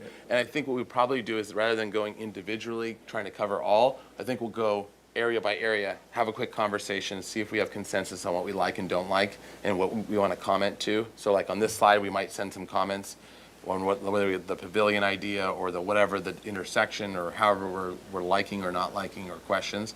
And that way we can kind of go section by section and move along, hopefully pretty quickly. So let's give it a whirl. And one other thing is that I didn't understand that this is what was happening, because it said the other thing. I know, I'm sorry. I So, think there was a leftover from the previous Right. thing. Disregard that note. I know, but I did do a lot of work to prepare for the other thing and not this okay. thing. And so anyway, I hope that you will be, Yes. Forgiving? yeah. Well, actually, if you can also send your notes for the other thing, because there might also be some discussion of that later too. So not in our context right now. Right, and I think that, because we are trying to, as a commission, give a broad overview to what has come before, and also, try to maybe suggest some on-course corrections or whatever the most positive thing ideas, that we can yep. move forward. So I think it's important to keep it, broad, for whatever anybody wants to say. Yep. Yeah. I agree. Okay, okay, so this is at the Museum of Modern Art on the upper right there, little plaza. Modern art? Or Museum of Modern Modern art, yeah. Art. Yeah, Museum of Art. Sorry. I was intersecting. Wrong city. So, yeah, MoMA Mini. And this was the intersection, and the one idea here with Anapamu was this is showing where there currently is the one-way traffic looping off Anapamu to go by the Granada on the left, on the upper left. You can see that kind of pullover. Keeping that same sort of general circulation, but then using the shifting of the lane to create space for the pavilion at the top, upper right, kiosk pavilion, whatever, but not people hanging out inside, but more of a serve coffee or whatever it is, and then activate the little plaza there more on the corner of the art museum. And then also a cluster of trees, and not changing all the steps, for the record, because that was also the comments from before. And then, so that's kind of showing that shift. And now this is showing the character of now one-way car traffic to the left. I do want to, because traffic and circulation and those things are only to some degree within the purview of HLC. I think they are to the extent that they form the outdoor space. They do give a character and quality. So a one lane in one direction is different than a pedestrian and trolley and bike and whatever experience. And you can see that, how things start to play out, 2 lanes as well, it shapes the street. So I do think that there's at least room for commentary from HLC on terms of the character of the streets for the blocks. And what that character is, including the feel of traffic and places and people and things that people do. So anyways, that's my own little commentary on it, or thought on it, or how I think that we can also help comment. All right, on to the next, if we could. Okay, so these were some of the initial studies by Justin Manuel, and actually part of this, which I think is a fantastic notion of the paseos intersecting strongly with State Street. You didn't see a lot of that in those State Street renderings because everything was going simultaneously. So certain plans were just being drawn and worked through, and everything didn't get time to catch up. And this is part of our next step, is trying to combine and unify both the State Street plans and these concepts that have been worked out as we went along. But this was Justin was showing the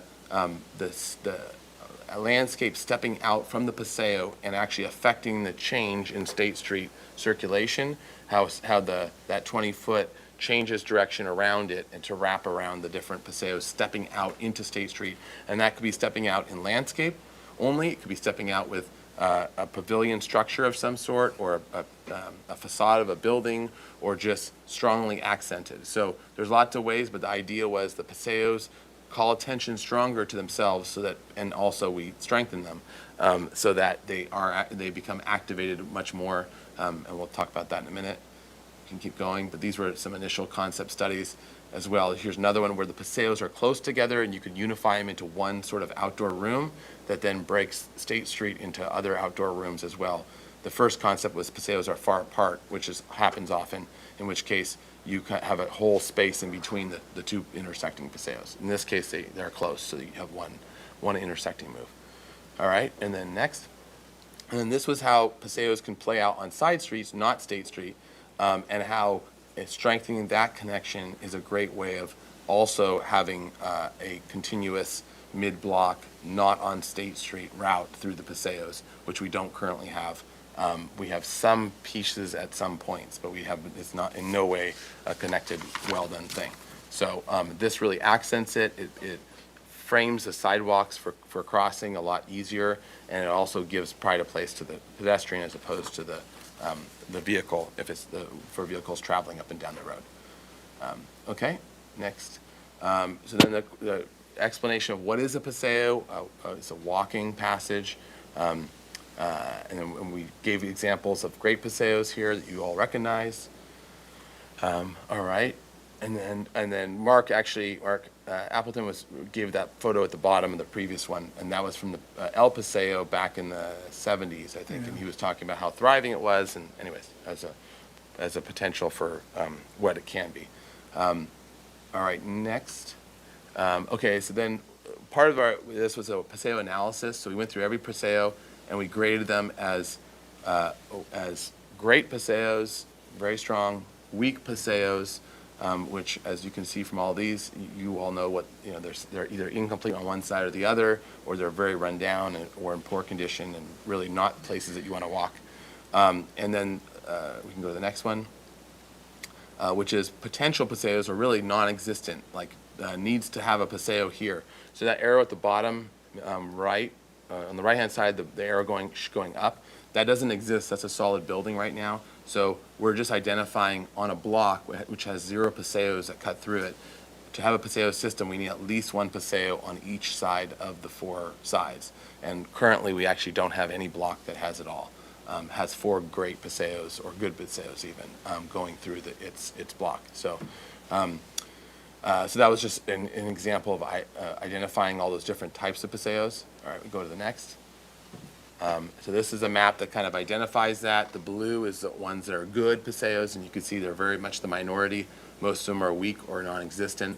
And even the ones that we call blue are the ones that we call good, are actually, some of them aren't that great, or they can be definitely improved. But as you can see, there's no blue system that goes through the whole map. All right, on to the next. So then these are 3 different block examples of, and this is a toolkit to actually work with. This is not a specific example for this block. While we worked it out with specific examples, we chose blocks that had typical challenges for Santa Barbara blocks. And so we then we developed ways, this is basically a toolkit of ways to actually be able to work with various blocks, no matter which block you have. So in this block, the 500 block with State Street on the bottom there, you see this a big surface parking lot on the left-hand side. Surface parking is obviously the easiest low-hanging fruit in terms of development, in terms of adding buildings which are in the lighter white, as you can see. And they're also the biggest negative in terms of weak paseos, because a lot of the paseos that we're showing on paseo maps are not paseos, they're just passed through parking, they're sidewalks in parking lots. And so that's not a paseo at all, and that's a net negative experience. So, so this is showing infill opportunities to connect paseos. Also, alignment, if you could see from the Anacapa all the way through to State Street. This is more like a La Arcada paseo, where you actually get longer straight shots into the block and you have a visual connection with something that pulls you in, and as opposed to El Paseo, which sort of wiggles you around in a less clear way.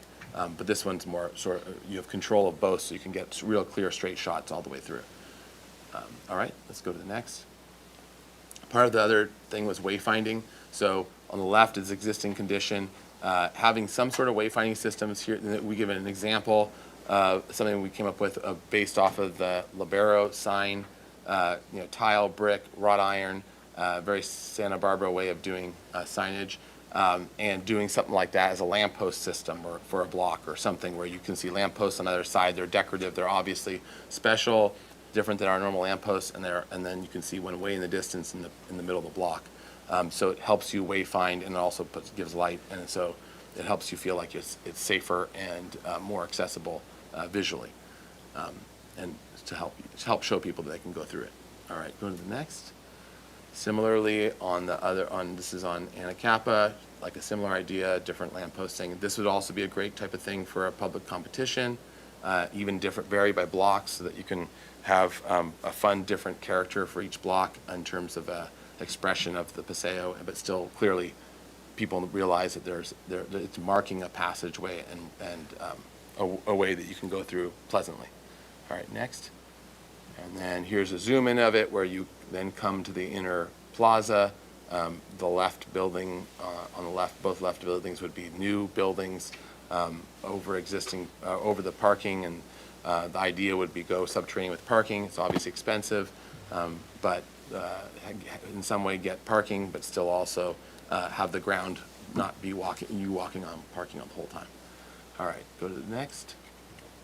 And this is coming out the other side on State Street, same paseo, and looking and seeing a wayfinding marker in the plaza for it as well. And this is an existing paseo. This is right next to Institution Ale, in between Institution Ale and that garden that we reviewed a couple years ago. All right, next. This 900 block. This block had a lot of conditions that are basically cleanup conditions, where we're showing sort of planting options for it. So we can go to the next. So this is on the left, the current condition. On the right, sort of form a stronger paseo with both, sort of more wall-like plantings, but it's not a permanent solution, because eventually, hopefully, there's a building built here in the parking lot, but it's private, so you can't just say, okay, we're going to build a building here. So in the meantime, there's screen it out and make it obviously a special entry of some sort, whether with the trellis or whatever, but just different ways. But the idea is make it a special passage that isn't just walking alongside parking as soon as you get past that wall. All right, next. So that similarly with this is just a sidewalk along a parking lot. This is further in. So doing, Italian cypress or whatever, some sort of a planting scheme that helps frame it and make it feel like a passageway, and upgrade it in some way. Next. And then this was inserting a fountain in the center, and also, so there is no paseo where that car is. There should be a paseo onto that block, but there's not, and so This could be going through buildings as well. You could, like San Marcos, how you have, or El Paseo, where you walk through a building. So this doesn't necessarily mean that the building has to get even taken down, but this is showing an insertion of a passageway on the right with trellis, and that frames you out onto Canon Perdido Street, or out onto the street. And one of the other thoughts with it was, if you do take, oftentimes multiple properties are owned by one owner, if they developed one part of the passage that it faces the Paseo, you all of a sudden have a whole bunch of store frontage, and so that could end up being a financially, appealing or at least doable thing, where you're giving up some land, but you're actually creating a whole bunch of frontage if you have it organized as a real Paseo. Okay, next. And then similarly here, framing that with landscape and giving a passage. This is the same from across the street on Chapala. All right. All right, so this is the 1,000 block. This is the last one. Parking again on the inner block, surface parking. The white buildings are added buildings, add housing density. Also public on the ground floor is ideal. And then some beautification moves along the way as well. So if we go to the next. So this didn't have a Paseo. This is from State Street looking into it. The 3 arches are now an opening through, which is a building right now because there is no Paseo along here. This would work on the next building over as well, or the others. And so, but the idea is around the middle of the block, we want to be able to punch through a Paseo if there isn't one. And then this one punches through, but leaves it open air right after it. So it's not even very far of until you have an open air spot, little plaza. Okay, next.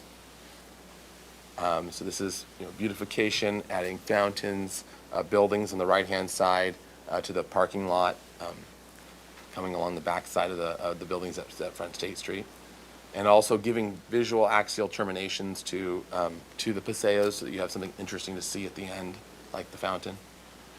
This you all see it, but this is also pointing out this is sort of more the formal classical side of Spanish Colonial Revival, so kind of showing a range of styles that can be of Spanish Colonial Revival, or range of expression.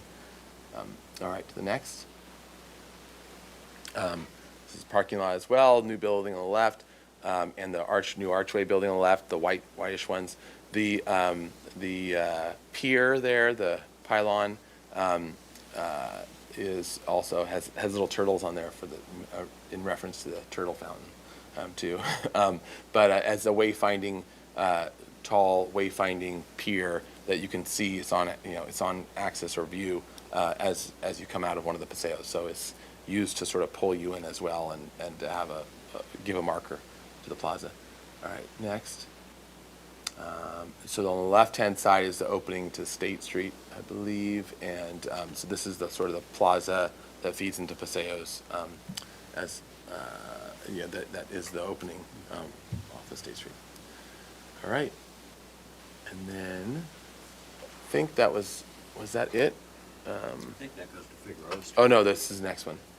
Yeah, I think you might be right. I think I was turned on that one. And then this wasn't my group one too. I didn't have to present it, so I didn't study it. So this one is a great example where this is a very weak Paseo in terms of its rundown and poor, and it's got this level changed wall at the end.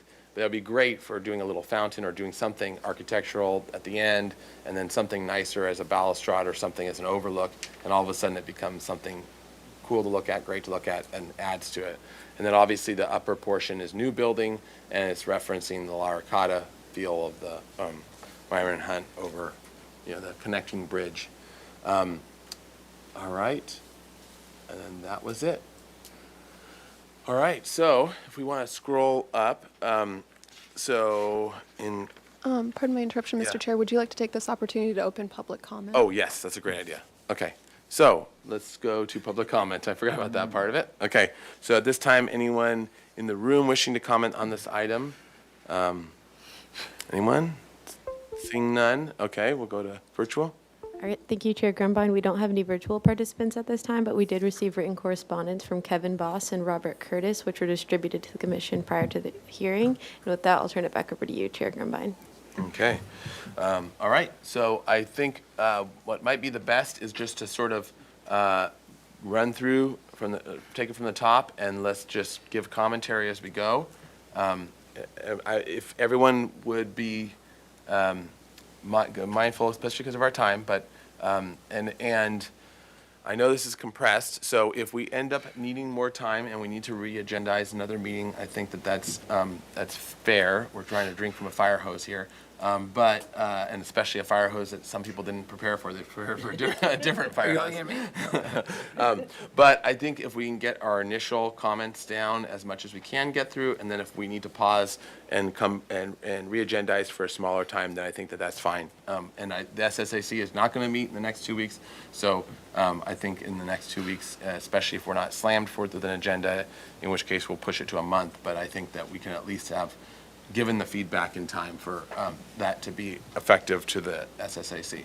So, all right. So, and in the interest of that, if everyone could both make sure that you are adding input, and especially where you have something that you're either passionate about or no one else is saying, make sure it would be really important to hear from everyone, and then also both hearing from everyone but not hearing from anyone totally.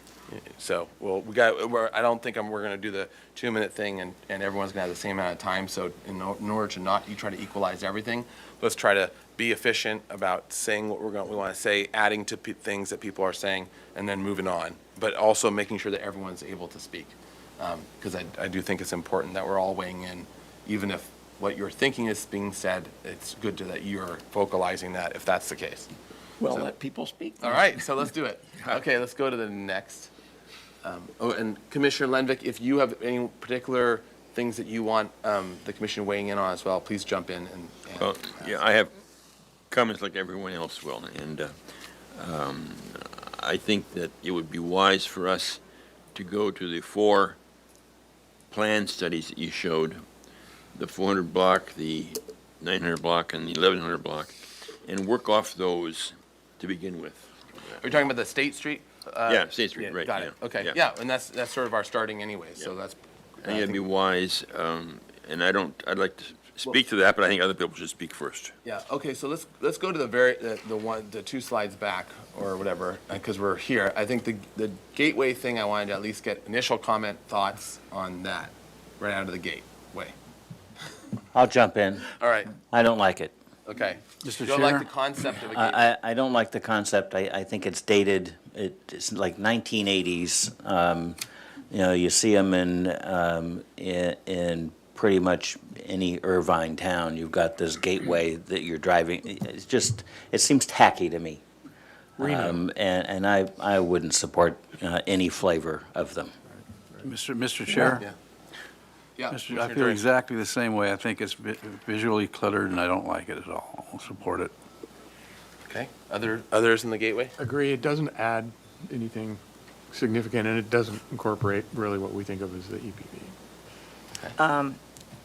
This is the one, like, really simple thing I had, and I absolutely support a monumental gateway at Gutierrez to announce the El Pueblo Viejo. I don't think these are the ones Yeah, at all. these are just This is not showing what I a would- range of whatever. and no offense or anything, yeah, but no. I think that a monumental gateway would be, to announce El Pueblo Viejo could be an incredibly wonderful thing, and it should be a design competition. From where are you going to announce it from? Are you De La Guerra Street, or Upper State Street, or Can Perdido Street? or- Gutierrez.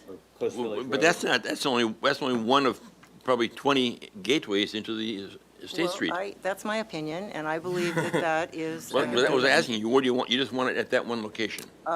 I have other thoughts too, but if you asked about Gateway, this was the picture. I'm saying I would support an entry point right there that says you're entering the south entrance of El Pueblo, whatever it is, but you mark that spot and you give it a monumental gateway at that spot. I would support, and I think it would be really great. Mr. Chair? Yep, that's I think my overriding comment would be that I support visually simple to the whole concept. Now, having said that, of these gateway ideas, I rather like that upper right one. I think the arch over it is kind of cliche, but I think the simplicity of that upper right one is pleasing. And I think it makes sense to have a terminus. This is where it starts, ends. You don't have to have one on every side street, but I think defining the ends of this improvement is appropriate. Okay. Agreed. Commissioner McClure, I think you're the only one that didn't weigh in on that.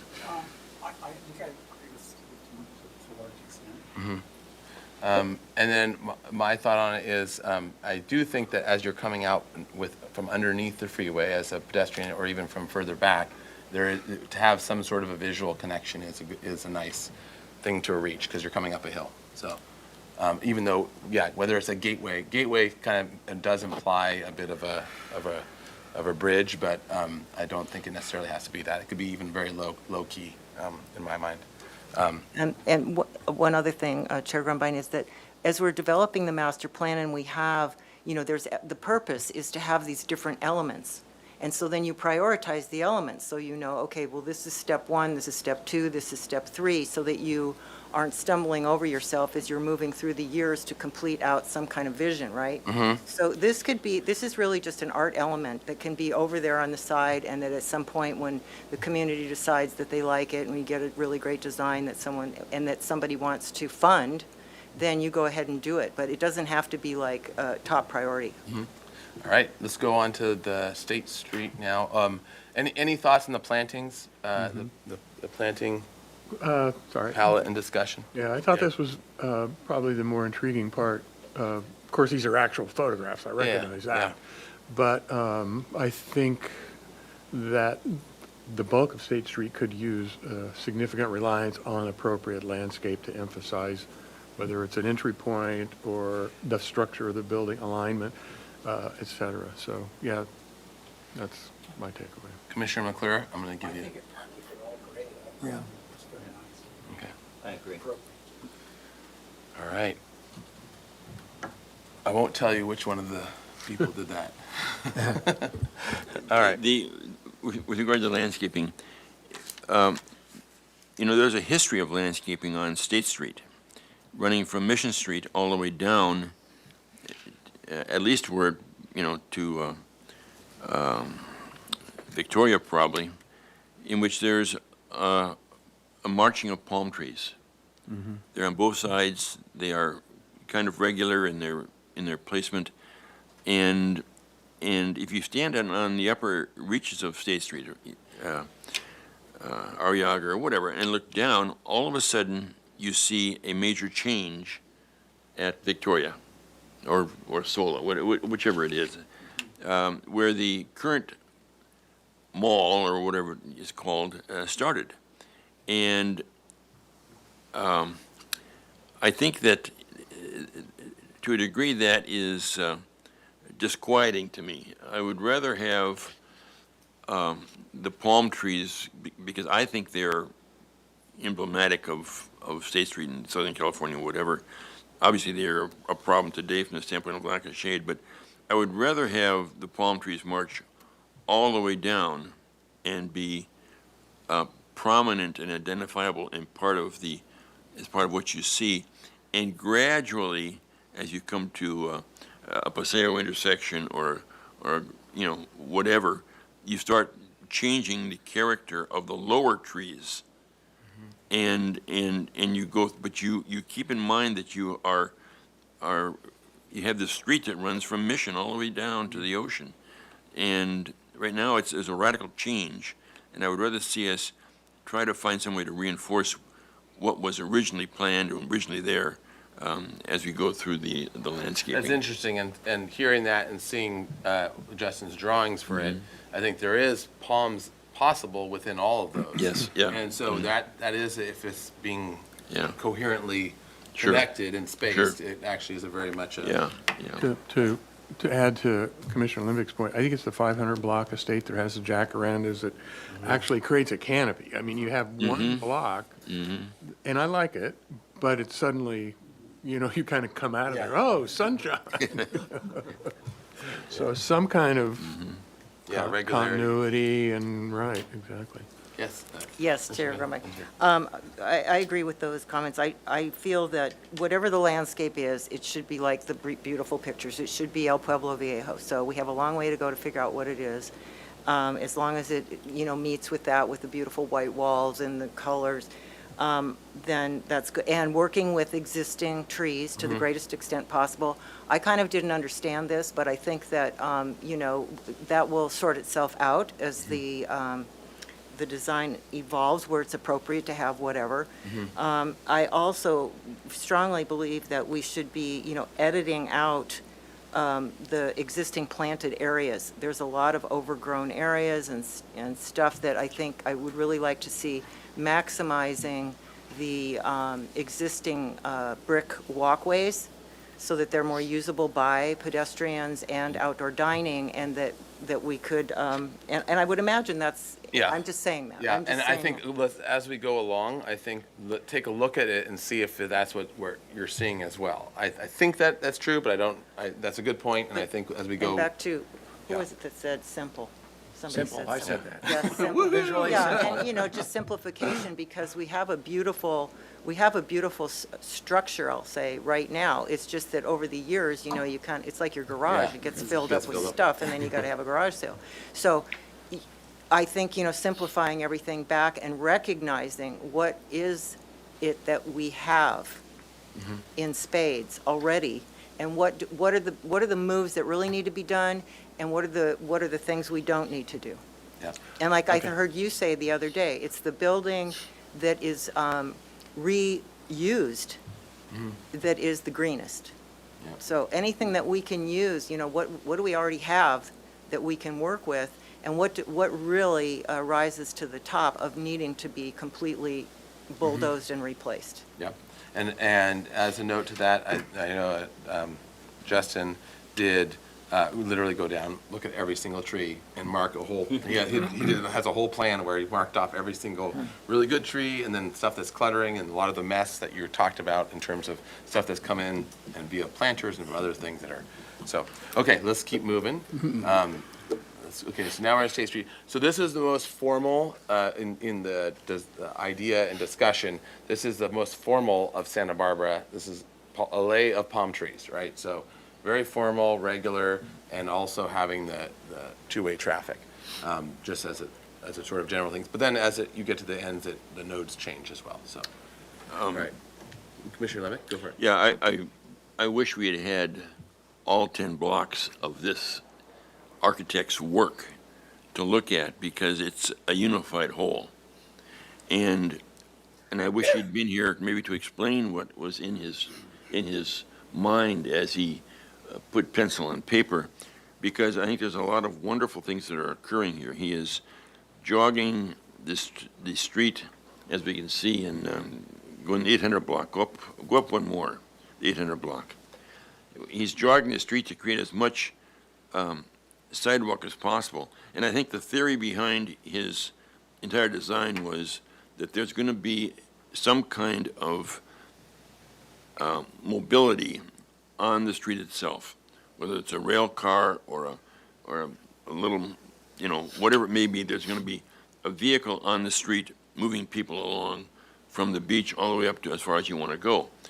And I think it's an important. He had a tract or a trolley system in his mind, and you can see the track in here occasionally. But what we see on this one is he's planned for an outside market and the structures that are needed to have an outside market. And the structures can be there all the time, and on a couple of days a week it could be food and whatever, and a couple of days, other days a week it could be craft work or whatever.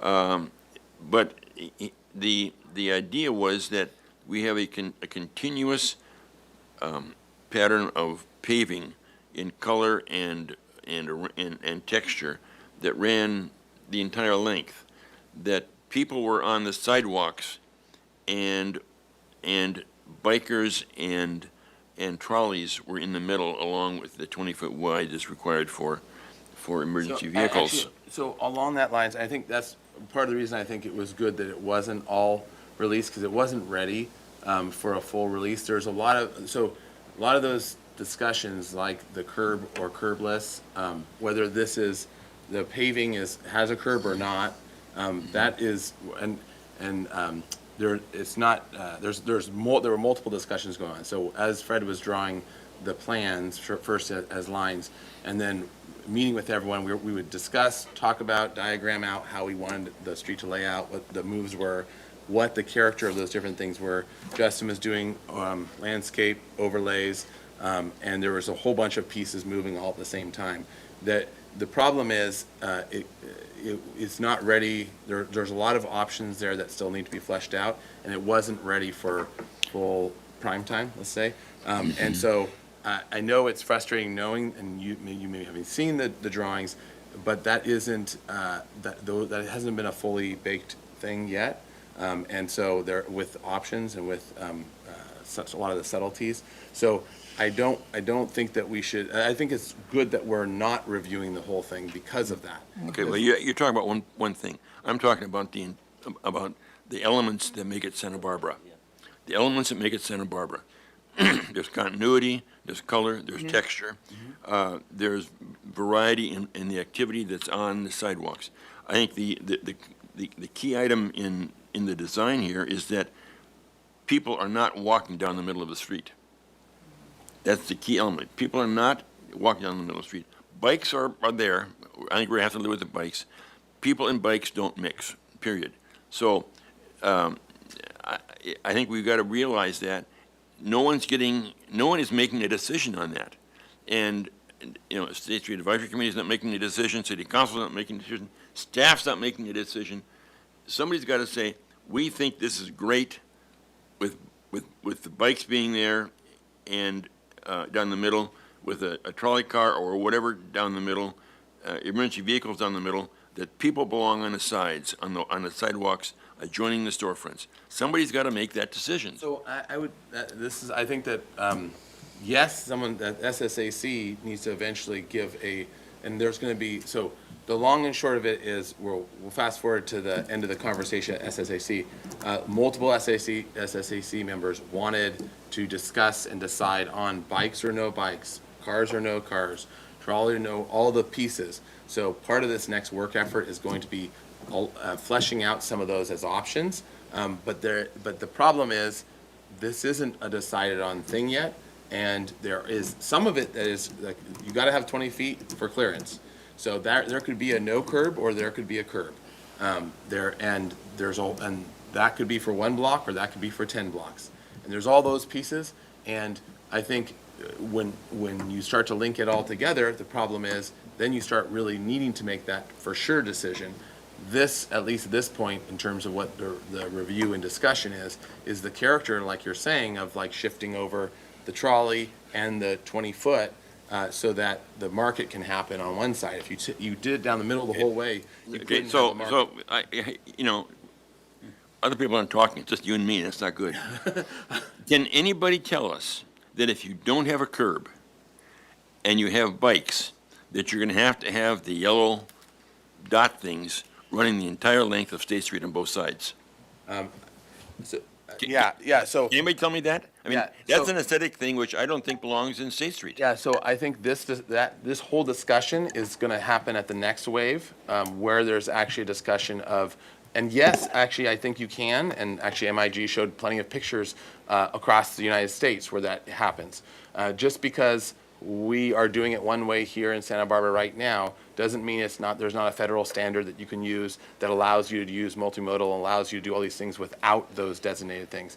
It also doesn't mean that you can't have a rule of just walk your bikes or first a block or 2 or 3 or whatever the other things are. So those decisions need to be made with an idea of a character in mind, but I really don't think we're using our time well to discuss the thing that wasn't even discussable at the last SSAC because it has it hasn't been worked out and it hasn't been given options, but which SSAC asked for. So I think that that's going to come, but I also think that the main thing here is, are you liking where the fact of a market, of a shifting 20-foot area, outdoor dining off the restaurants and whatever on one side larger and then smaller on the other, the fountain ending De La Guerra Street, the creation of these outdoor spaces. Is that going in the right direction or not? And if not, what else is better or would you like or not like? I think that's the point of it. Mr. Chair, Yes, Commissioner Uli. These kinds of conversations are always challenging because we want to skip to the kind of tree we're going to plant in a hole, but we haven't decided we're going to put a hole in the ground for a tree. And so it seems to me that our time is well spent if we stay on the big picture. So generally speaking, of the blocks that are illustrated, I like the general overall feel and direction that those images communicate. Realizing that the fire department will get what they want regardless if we like it. They want 20 feet, give them 20 feet. If you can use the 20 feet for other things, okay, God bless you. Use it for other things, bicycles, cars, trolleys, who cares? I agree with Commissioner Lindvik in the sense that the pedestrians and the vehicles need to be separated. Just from a practical standpoint, you can't have people in the middle of the street when a trolley's coming by. And so there should be clear delineation between where the pedestrians perceive that they need to be and where these vehicles are in that 20-foot zone. Terrific. I love the fact that it meanders left to right down the center because I think it makes the space interesting. It's not just one runway right down the middle. It allows some interest. And actually on that, I don't know if I commented much, but this is an example where this hasn't been synced yet with the Paseo intersection because it was already off to the races, where Sork Placida is coming out onto State Street. There would probably be a little bit more demarcation or vice versa on with the intersection, which goes to the shifting of the lanes as well, because it ideally would shift at a Paseo. Anyways. I think that on this commission, we all have some general experience that we realize that the floor plan precedes the elevation, and oftentimes the elevation doesn't catch up with the floor plan by the time you get the two drawn, and then you submit it to a body, and all we complain about is the fact they don't coordinate. So I get, those are subtleties that I think get worked out in the process. My only caution would be that we shouldn't try and do everything. My disappointment about the De La Guerra plaza project is it seemed that little plaza was trying to do too much. It wanted to be a park, it wanted to be active, it wanted to be passive, it wanted to have water, didn't want to have water, it wanted to have plants, didn't want to have plants, hard surface, soft, it was just trying to do too much. So I think this whole structure needs to stay simple and clearly communicate what its purpose is and not try and do everything. So I'm not necessarily convinced that water fountains need to be included and some embellishments need to be included. I think subtlety is probably classier than overcooking it. It's like trying to get a baked potato out of the oven. You baked it 4 times and now it's not worth anything.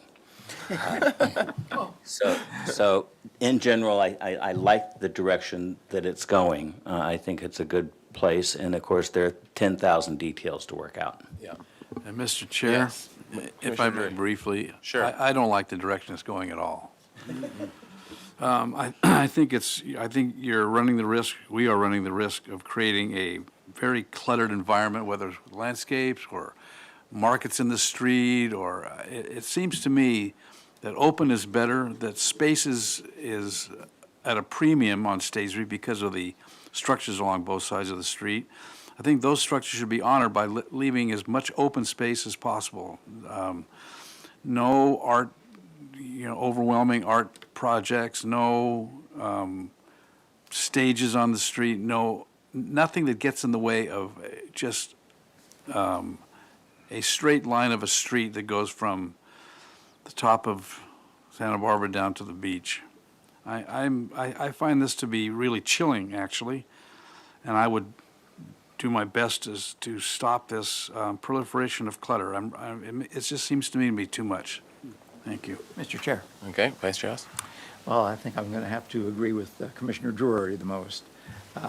As I said before, visually simple, and if I had my druthers, I'd see brick all the way across. Given we have to figure out what supports a fire engine, it has to be appropriate paving. But curbless, pedestrians or promenades I've been in Europe often have a trolley, often on tracks, and it's not just separated from pedestrians. The pedestrians watch, or there's some subtle little ding ding, whatever that this thing is approaching, and people get out of the way. It just needs to be visually simple and not have a clutter of lots of little things because there's some perceived need. There needs to be these things. It just is not necessary. And, state my position, I am totally opposed to bikes on State Street. Walked, that would be one thing, but you showed all these great pictures of paseos, and the paseos didn't have bikes in them, and they're inviting because you could just saunter around. You don't have to pay a lot of attention to who's about to run you over. So, the whole thing just doesn't work for me if there are bicycles on it. Okay. And I know we're not supposed to talk about it, but I'm talking about it. That's fine. We're not actually deciding on it. So, and let's see, time-wise, how far are we over now? We're about an hour. We're about a half hour over, so I would urge the commission to try to put together some consensus items that you want included in the minutes, and then we can agendize another half hour on our next available agenda. Okay. Maybe an hour? Yeah. My Half hour. direction from supervisors so far is that we can agendize another half hour. We can go a little longer if you think you can put together some more consensus items in a focused discussion. Okay, and that's fine. I think and the first half of this was taken with just going through it, and I think we've gone through it well enough now. So I think we can have more discussion. So why don't,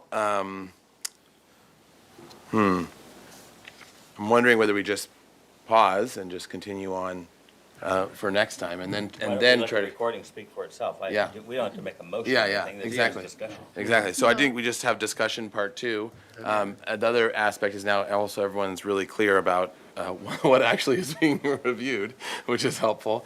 And then also can do, and I don't have time as well for Commissioner Jordan's comments, so I think that can get forwarded as well, and hopefully he'll be here for the next one too, so he can help weigh in as well. So I think that seems like a good way of going. Sounds good to me. All right. So with that, we will move on. So to staff, if you can re-agendize it for the next, hopefully the next meeting or the next available opportunity, and half hour or 45 minutes would be ideal, especially if it's on a lighter side of agenda. Like if it's a lighter agenda, if we can have a little more time would be good.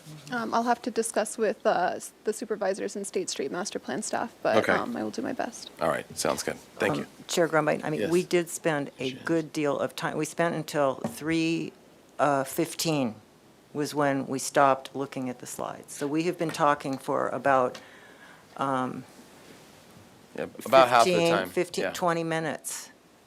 Well, about half 20 the to time, 25 minutes. Yeah. So, I'm a little frustrated, and I feel like we have to do what we have to do. We're out of time, and we have others here in the room who've been waiting patiently. So, but I just want to say I am, this is such an important issue, and I don't think it can be, people need to say what they need to say, and what they have to say is informative and important, so.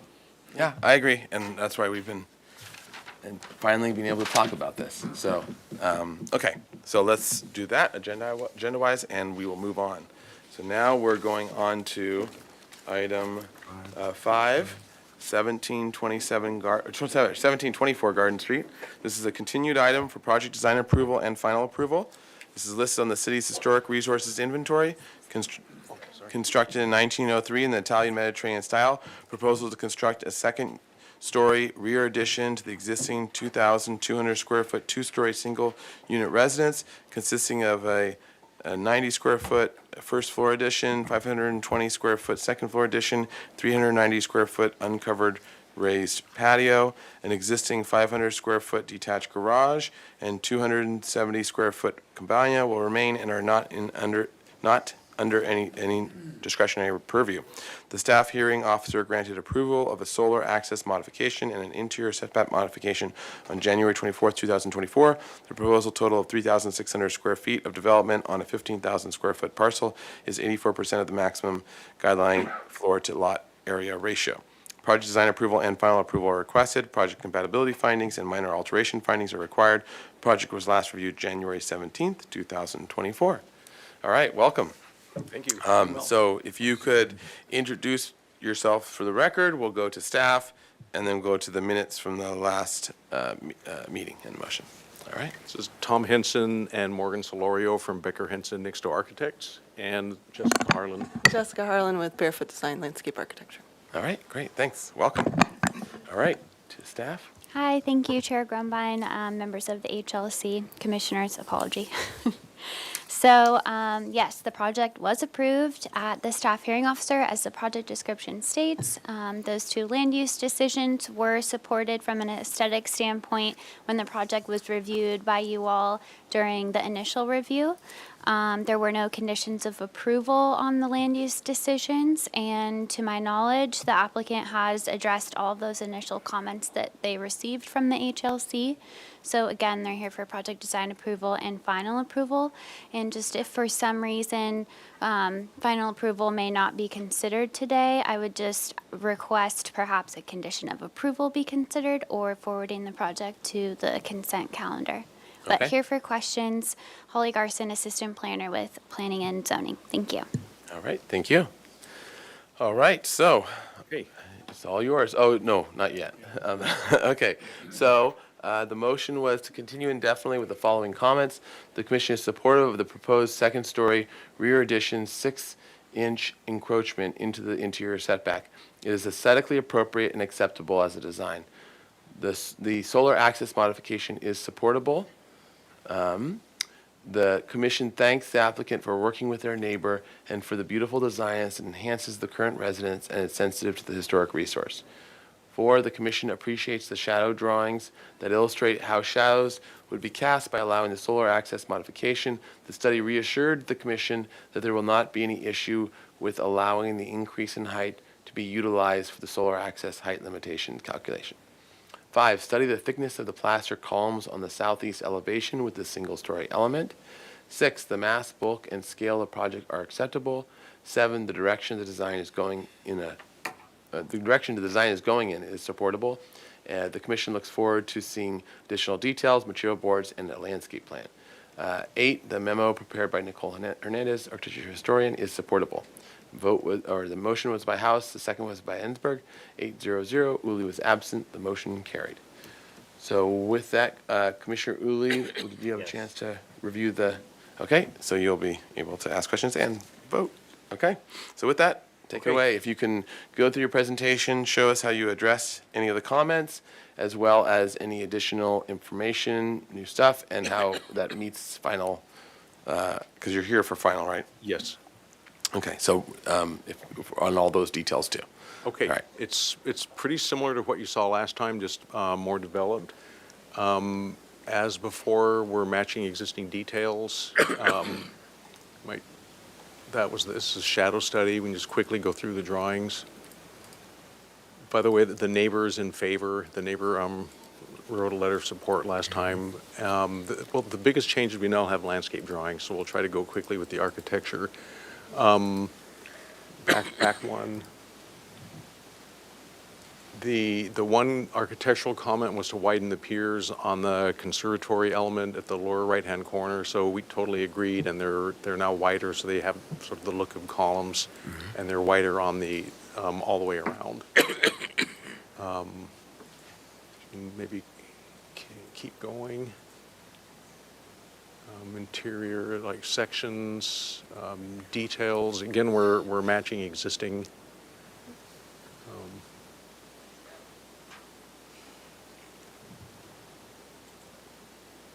We have a balcony basket on the rear of the house, similar to the one on the front. Our chimney, since they're metal flues, we need to have some sort of cover, so we're doing the metal pyramid cap you see. Or all over Upper East. That's really it architecturally. Maybe do you want to? I'll step in. So what we're trying, hello. Mainly, we're trying to keep a nice, clean axes and engage the site in the backyard. Coming off the back patio, we have the raised planters that kind of anchor the landscape, and then go into a smaller meadow than their current lawn. So we're decreasing the current lawn space. Going back further, we go into a small kitchen garden that's off the existing cottage, with a small amount of orchard trees. One main thing we are proposing is to replace the existing hedge material that currently is like 2 or 3 different species and kind of ratty, with Laurus nobilis, so bay laurel hedges along the perimeter to kind of unify and keep a nice clean property line.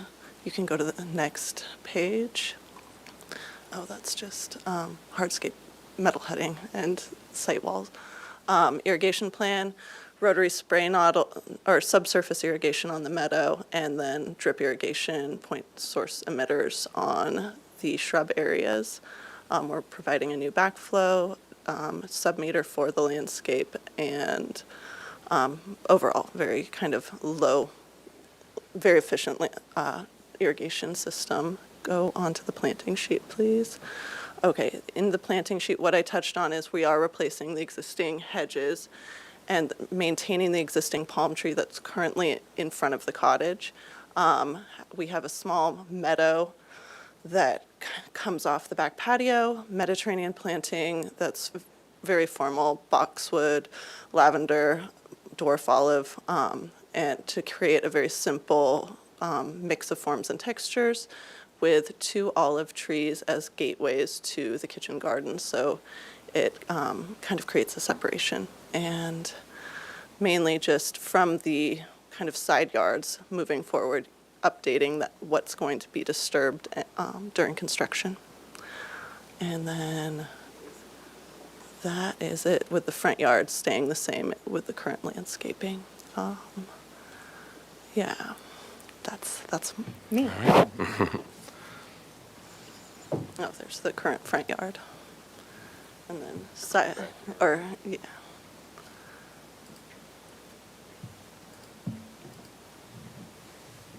The colors we're not changing them. We all really like the colors, so we're keeping the existing color scheme. All right. Does that complete your presentation? All right, great. Okay, let's go to public comment. Thank you, Chair Grumbine. At this time, I haven't received any speaker slips, but if you do wish to speak in person, you can fill out a speaker slip by the back door. Not seeing any movement, so I'll go ahead and move to virtual public comment. If you wish to speak on Zoom at this time, you can raise your hand and we'll call on you. I'm not seeing any hands raised. We also did not receive any written correspondence for this item, so I'll turn it back over to you, Chair Grumbine. All right, thank you. All right, to the commission for questions. Any questions for the applicant? Nope, it's all there. Gosh, no questions. All right. Okay, I'll throw out a landscape question, just so we had a question. All right, so on the, can you go to your other sheet with the paving? And this is probably more just a clarification. So can you zoom into your, the back paths there? Mm-hmm. Yeah. So, Yeah, those are all mulch walk-on bark mulch paths, so very soft gotcha. and like cottagey, to try to limit impermeable surfaces and create just a very soft, soft aesthetic. But we are providing metal header just so it has a little tidier feel to it, and a transition to the secondary mulch that would be in the planting areas. Okay, great. And then the stone paving that you're showing, Mm-hmm. is that's just not is that the pattern that you're showing? Which, Oh, there's an image right Yeah. there. Yeah, so we are showing like a French or ashlar stone paving that it's a limestone that's meant to tie into kind of the Santa Barbara sandstone aesthetic. mm-hmm. And where is that being used? Okay, gotcha. Yeah, Okay. that's the back patio and then the front patio. Okay, great. That was the only question I had. All right, any other questions? All right, comments? Mr. Chair? Yes, Commissioner I Drury. find it eminently supportable. I would All right, agree with everyone that. looks like they're shaking their head, yes. All right, so it's here for project design approval and final approval. If everyone's comfortable with where it's going. Mr. Chair, I'll make Yeah. a motion for project design approval and final approval as presented.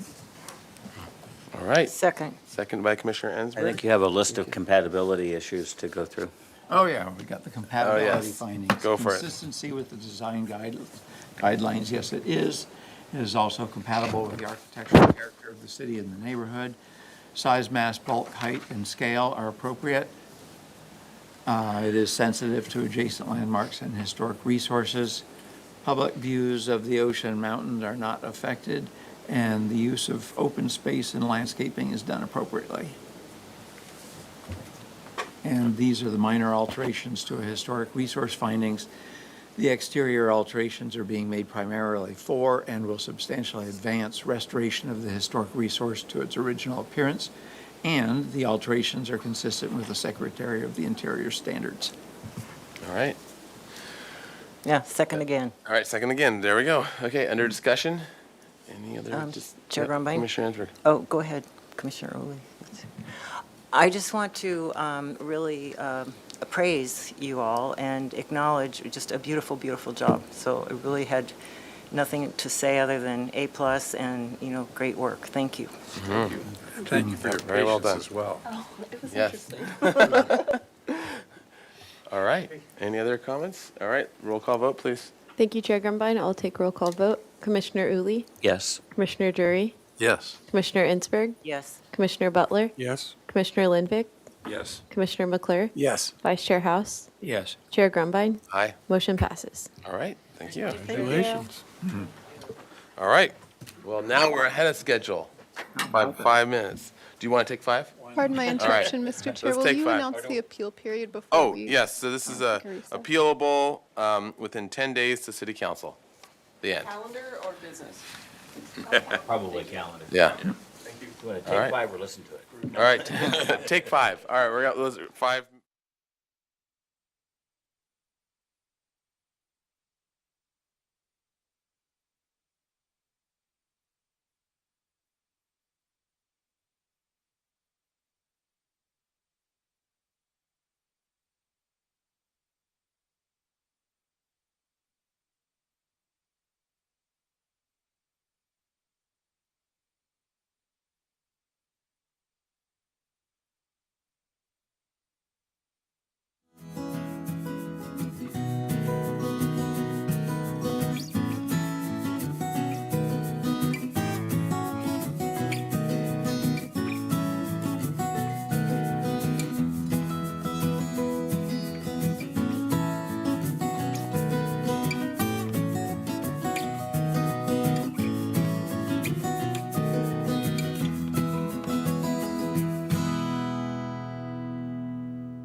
applicant? Yes, right there. What does that Oh, look like? for the ARC report? Oh. Well, we don't usually. He doesn't look like much of an archaeologist to me. No. Okay, all right, well, why don't we call back to order? Number 6. Okay, good. All right, calling back to order, Historic Landmarks Commission. Greetings. March 27th, 2024. This is item 6, the archaeology report for 17 through 21 Montecillo Street. This is located in El Pueblo Viejo, Landmark District. Proposed to demolish existing structures and construct a new 27,000 square foot, 3-story hotel consisting of 44 guest rooms, a first floor lobby, a reception area, lounge, grab and go, storage area, roof deck, and underground 44 space garage for valet parking. Requesting acceptance of a Phase 1 archaeological resources report prepared by Samantha Murray, MARPA. Dr. Glassow reviewed the report and agrees with its conclusions and recommendations, especially that an archaeological monitor should be present during all earth-moving activities. All right, well, welcome.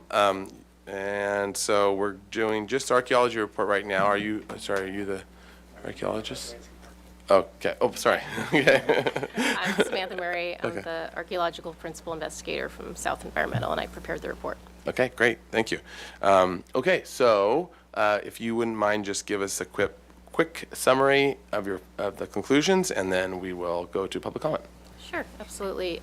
We conducted a Phase 1 study, which included a pedestrian survey of the site, a record search, coordination with Native American groups, and the survey itself was negative. However, the project site is located in an area that's very sensitive for prehistoric and historic archaeological resources. It's within the prehistoric sites and watercourses buffer, at least part of it is. So for that reason, we recommended archaeological monitoring during all ground disturbing activity. Okay, great, thank you. All right, if that concludes your summary, we will go to public comment.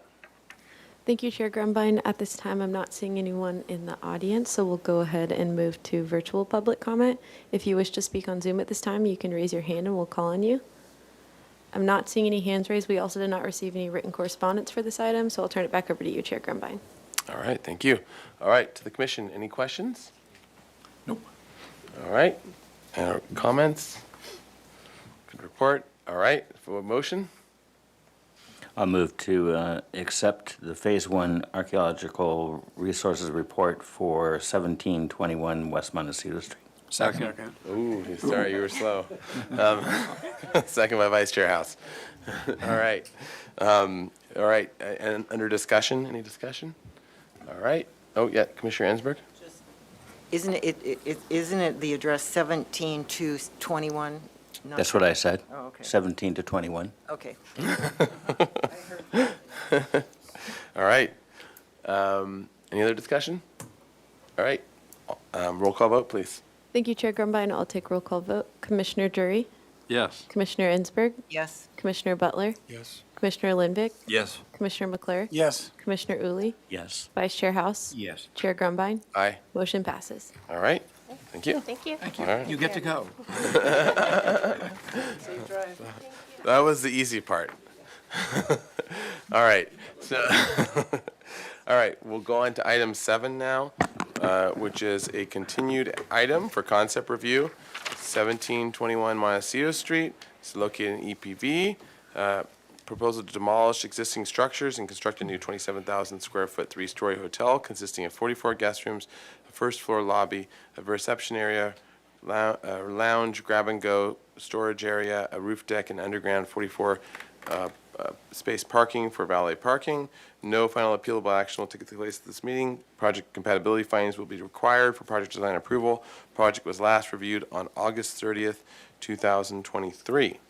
So with that, let's go to the minutes, and then you can introduce yourselves, and you'll have 15 minutes. Okay. Oops. There we go. Okay, so the motion was continue indefinitely with the following comments. The commission thanks the applicant for their design and efforts. 2, in general, the commission feels the mass, bulk, and scale are appropriate, noting that the commission will need to see the full context of the project in 3D renderings and models in order to make the neighborhood compatibility findings. 3, the commission recognizes that this is an important gateway building into Santa Barbara and will have great views of historic resources. 4, in general, the commission is in support of the design as submitted with continued additional design work. 5, the floor plans and elevations need to be coordinated with the commission's preference being that the breakups, wall plane, roof, and wall location per the elevations to be more favorable than as depicted in the floor, by the floor plan. To your point. Yeah. Most commissioners, he gave us choice though. That was good. Most commissioners feel commissioners feel the unbroken ridges on the long side of the elevations are not acceptable and need to be broken vertically or in some other way. 7, some commissioners feel the red roof tile on the elevations Sierra Tower is acceptable, and other commissioners suggest a plaster cornice or something simpler. 8, the openings need more variety, detail, or some other way of giving more interest with the suggestions of different types of openings on the upper floor, or changing the proportions of the majority of the balcony openings to be less square. 9, restudy the connecting walkways to be designed as connecting elements as opposed to walkways between the spaces. Study historical precedent throughout the city as reference. 10, add more color and interest, including windows, doors, tile, and awnings. On the west elevation, study adding an exterior curtain or another element in the Spanish colonial revival style. 11, the commission suggests including and memorializing the family history and the history of the motorcycle community as mentioned in the previous presentation. There is a suggestion of including an artistic detail such as a weather vane or other details. 12, provide 3D renderings to put the project in its context, including views from the public right-of-way and freeway, include the context of the surrounding historic structures and the historic tree and how the project relates to them. 13, there is a division among the commission regarding whether the project should include a roof deck. The commission is in general agreement of not wanting to see clutter on the roof deck. Provide views of the proposed roof deck from the street. If there is a proposed roof deck, place it where it is most usable and study the other potential uses, including the solar for unused roof space. 14, study adding palms along the long elevation to break up the long expanse and regularity of the architecture. Study including specimen trees for landscape variation. The motion was by House, the second was by Drury, 8-0-0. Uli was absent. The motion carried. And then on this one, Yes, I did. watch the tape. Okay, great. So be fully participating. All right, so with that. Now I only have 5 minutes? Yes, Yeah. that's right. That sounds Talk good. fast. All right, and actually, if we can reset the timer, we'll give them a full 15. Okay, so please introduce yourselves and make sure to address how all those comments, whether you addressed them or not, and which ways you did. And this is not for any. Continuing Yeah, concept. this continued concept, so, okay. Looking for full positive comments to go to PC, that's what we're. Okay, gotcha. That's our next step. Clay Arell, architect, AB Design Studio. Aaron Carroll, landscape architect. Let me get this over here more closer. Good to see you all again. We were last here on August the 30th, I think that was what it said, of last year. We have been, the project hasn't largely changed, other than we have been working feverishly with creeks, flood, parking, planning, all the departments to figure out how to make this project work. And so we've made adjustments to the parking level and where things are, and we actually brought the building partially out of the ground, which we'll see, but we're still well under the height limits. So I'm gonna, since all of you are familiar, I'm just gonna kind of jump into some of the landscape. We'll come back to you, Aaron, on landscaping. Just a refresher, existing site plan, existing structures, all to be removed. Proposed site plan shows the gray is the footprint of the building, and then these other areas are kind of open walkways, so it's an open corridor type project. This is all landscaped up in the front area, and this is the front entry, and this is the garage entry here. That's the garage parking. first level, I'll show you in the sections, but this level is actually elevated above the street. So one of the things we are coordinating is egress from the lower level here, egress from this level coming down some steps. We've added some, can't even say it, accessible lifts here and here to deal with the elevation change that will screen so that we won't see them. And then we have the lobby space here, and then planters along here, and along the back and the back edge here. That's at the ground plane. Second floor, third floor, roof deck. I'll talk more about the roof deck later, but we have also been coordinating on solar requirements and what we need for solar. This area is for mechanical, this is for solar, this is for amenity space for the enjoyment of the users. All right, we'll go to the elevations. So, as I mentioned, we've been dealing a lot with creeks and flood, and so our first floor had to elevate for a couple of reasons, mostly related to flood. So that's why we have this kind of low wall along the front. So we have kind of a planter wall here. The entry door is in the front here. This is the Montecito Street side, sorry. This is the entrance to the garage. We've been breaking up the mass of the building, studying different fenestrations, different openings. We've added awnings. We really want to keep this area open as much as possible because we like the flow of ventilation and airflow through the building. These are patio decks off on the corner. This one didn't render very well with the shadows, and then here as well. We have changed the elevator towers to have more of a cornice look on it. We went back and forth. I have to say we liked them both ways, so we're not attached. If anybody on the board is super attached to it being one way or the other, we're happy. We've studied the long elevations, I'll call it. This is the east side along Ray Road, which goes into the parking lot where the train depot is. We've adjusted a lot of the openings. The ones on the top are a little taller than the ones on the bottom. And then we've changed the roof element here. We got rid of the long tile roof that was wrapping around the building. We opted to go with cornice on this side to kind of mimic what we're doing with the elevator and just to kind of simplify it. We've been studying how much detail we want to put into this and not. The owners really want this to be kind of a simple building and a little bit more, not contemporary, but just, that's not the right word, but just a little, a little more settled down a little bit and not a lot of, not too many corbels and cornice details and things like that. So this is the long planter that you'll see along here. That's elevated, so you're kind of up around, I think this is about 42 and then another 3 feet. So you're sort of, you're pretty elevated at this part where the planters are, and those rooms back there have a lot of privacy, which is nice. The west side of the building, again, still trying to keep it simple, but add some interest. We broke this roof down to a cornice instead of the long tile roof.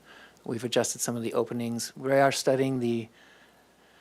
been studying the curtain aspect. We like the idea of doing it. The owners like it. We're studying options for it. We didn't want to show it in the renderings as a big solid panel, so the idea is that they would tuck behind the walls here, but we are looking at options to do a heavy fabric curtain that would help cut down not just sun, but noise and other things, and create privacy for those balconies. The back of the building, this faces the train depot. It's very kind of simple and regimented. It doesn't have a lot of detail to it, kind of intentionally. There's a lot of vegetation right behind us that was going to block a lot of that.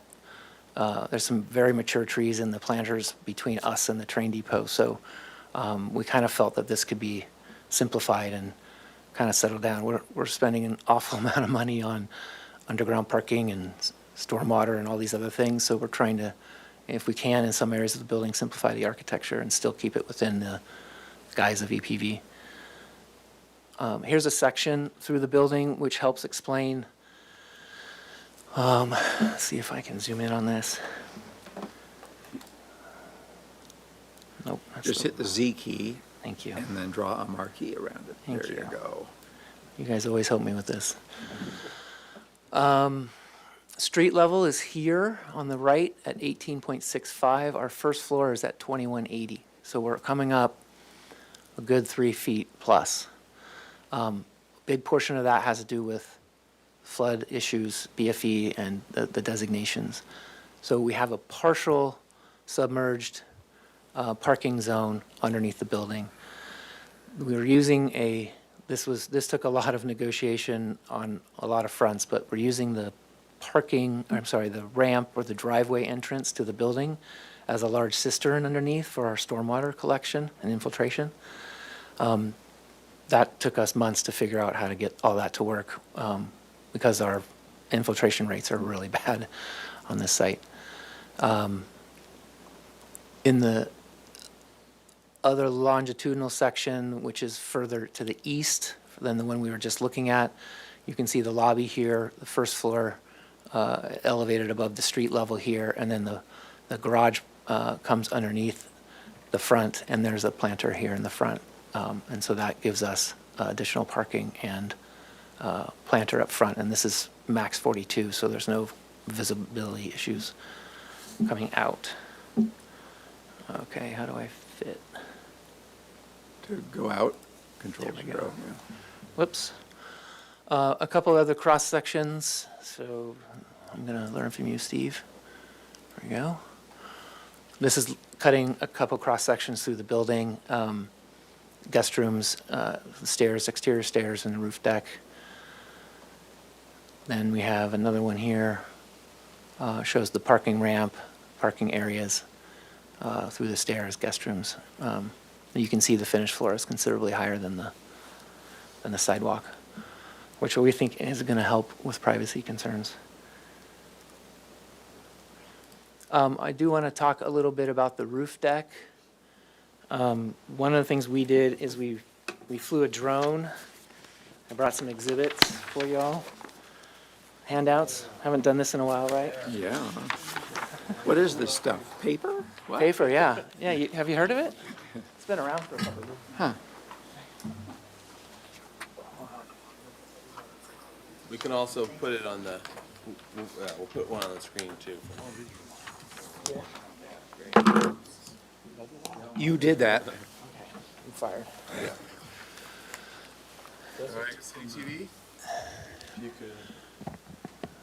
That was a flattering shot of my head.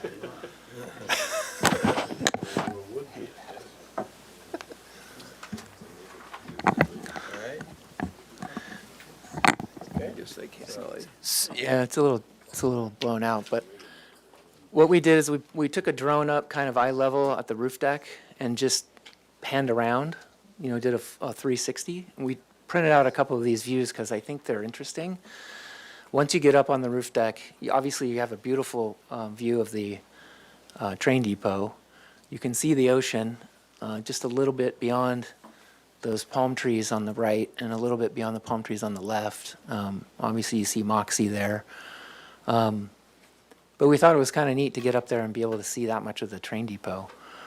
The site, if you didn't notice it on the floor plans, there's really not much of amenity space on this project.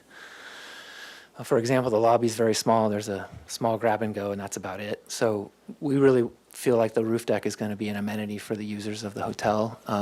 They can have, wine events, cheese, and that kind of stuff up there for evenings and, sunset. You've got great views of the Riviera. There's Wayfarer across the State Street.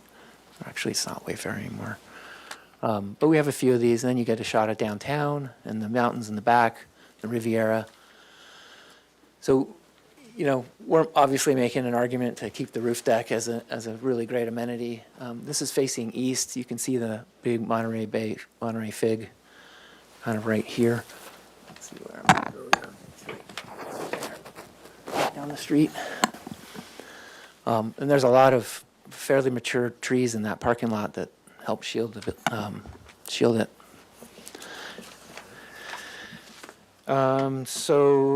The last thing on my list are the rendering. If we can go back to the. Oh, So we did some renderings. There was a request from the commission to do some kind of street level and some like freeway level. And we flew a drone, but we couldn't really get on the freeway with it. So we opted not to cause any traffic accidents. So this is sort of looking southwest towards the project. You can see the elevated planter in the front. You can see a little bit of the trellis on the roof that we've added.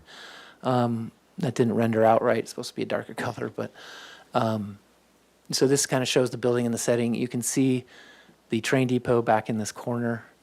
Anything that's on the roof you would not be able to see from this elevation point, which is actually elevated about, I don't know, 15, 16 feet. So that's that rendering. We also did one at pedestrian level looking up. You can't, from this vantage point, you can't even see barely see the elevator tower. So everything on the roof would be screened at a pedestrian level. And it was really interesting. We couldn't even really get a good shot of the train depot, which is tucked away back in these trees back there. Here's another shot at pedestrian level. Again, train depot's in the back. The Reagan building's over here. And the Morton Bay Fig is right over here somewhere. Again, getting elevated, trying to get up like what you see from the freeway. Again, that can't really see the train depot at all, and you certainly can't see anything on the roof. So we feel like anything that's happening up there, you're not going to see it from a public viewing standpoint unless you're maybe on the roof of the Moxie or something like that. But that's quite a ways away. And that's it for my presentation. I'm going to hand it over to Aaron. Go back to the landscape drawings. There you go. Is that it? Here we go. This is the ground level landscape plan. We are trying to preserve all the existing trees which are located off-site. We have a jacaranda street tree, Canary Island pines, and some carob trees to the south. We've got a paver driveway at the driveway entrance to kind of spruce that up, tile paving throughout the pedestrian areas. We're screening the backflow devices in the front there with a wall rather than landscaping. Right here. So it's more of a permanent screening of the backflow devices, which I think will be more successful than trying to screen it with landscaping. Some bike parking areas out in the parkway. Yeah, these are here. And this project's required to be 100% water-wise plant materials, so everything we've chosen is low water use. Back to the comment about the palm trees, we've actually have palm trees on all four sides of the building. Different species of palms. In the front, we've got an option for blue Hesper palm or what's the other one? The Pindo palm. And then that's obviously a raised planter condition. So we've actually got I'll back up for a sec. The soil is kind of shallow in the front there. So we've actually got raised planters for the palm trees within the raised planter. So we have more soil for the palms in the front there. And we've chosen mostly succulents and grasses, plant materials that will do well with a shallow amount of soil. On the Ray Road side, we've got king palms with one umbrella tree. The train depot side, we've got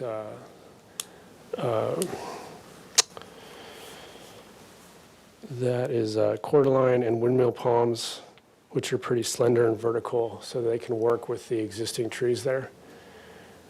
And then on the west side, we've got more cordylines and the windmill palms there with one bougainvillea vine on that architectural wall. Right here. I think we can go to the roof deck. And here's the roof deck plan. We've got, there's 4 fire pits to accommodate more than one group of people at the fire at night. a bocce ball court, which is probably artificial turf surface, 2 types of raised pedestal pavers. And again, I've got a little more soil up here, I think 42 inches of soil. So the plant materials, again, are not woody, succulents. We've got 2 umbrella trees, a dragon tree over by the bocce ball court, grasses and succulents. And I've got a third sheet that has plant photos, kind of give you a flavor of what we're proposing. There we go. And there's hardscape materials on here as well. So we're kind of going for a lush, subtropical, colorful, drought-tolerant palette. That's it. All right. Great. Okay. If that completes your presentation, we'll go to public comment. Thank you, Chair Grumbine. At this time, I'm not seeing anyone in person, so I'll go ahead and move to virtual public comment. If you wish to speak on Zoom at this time, you can raise your hand and we'll call on you. I'm not seeing any hands raised. We also did not receive any written correspondence for this item, so I'll turn it back over to you, Chair Grumbine. All right, thank you. All right, to the commission for questions. Questions? Chair Grumbine. Commissioner McClure. I have a question. What's the material of the front wall at the street?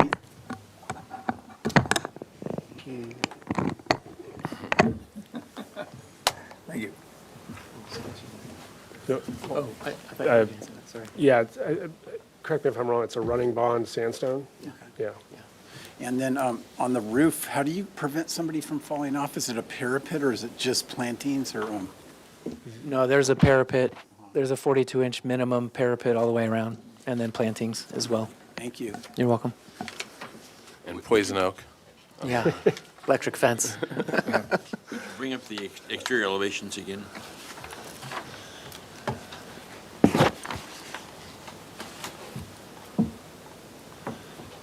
I can find them. There they are. Yeah, zoom into the top one. This one? Yeah.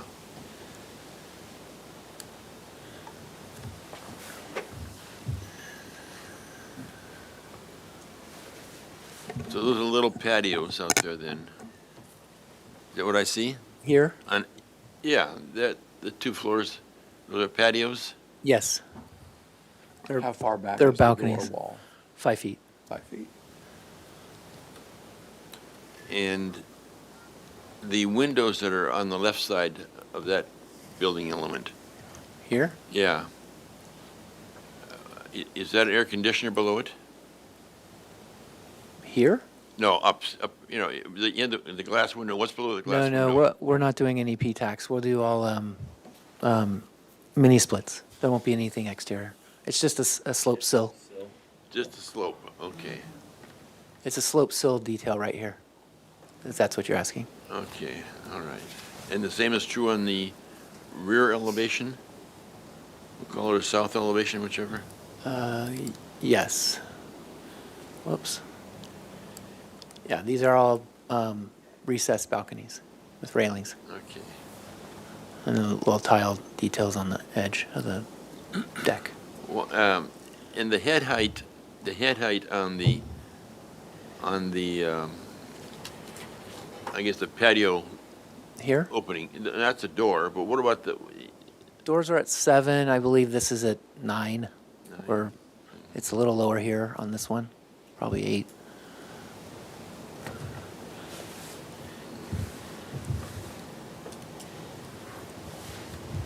all right?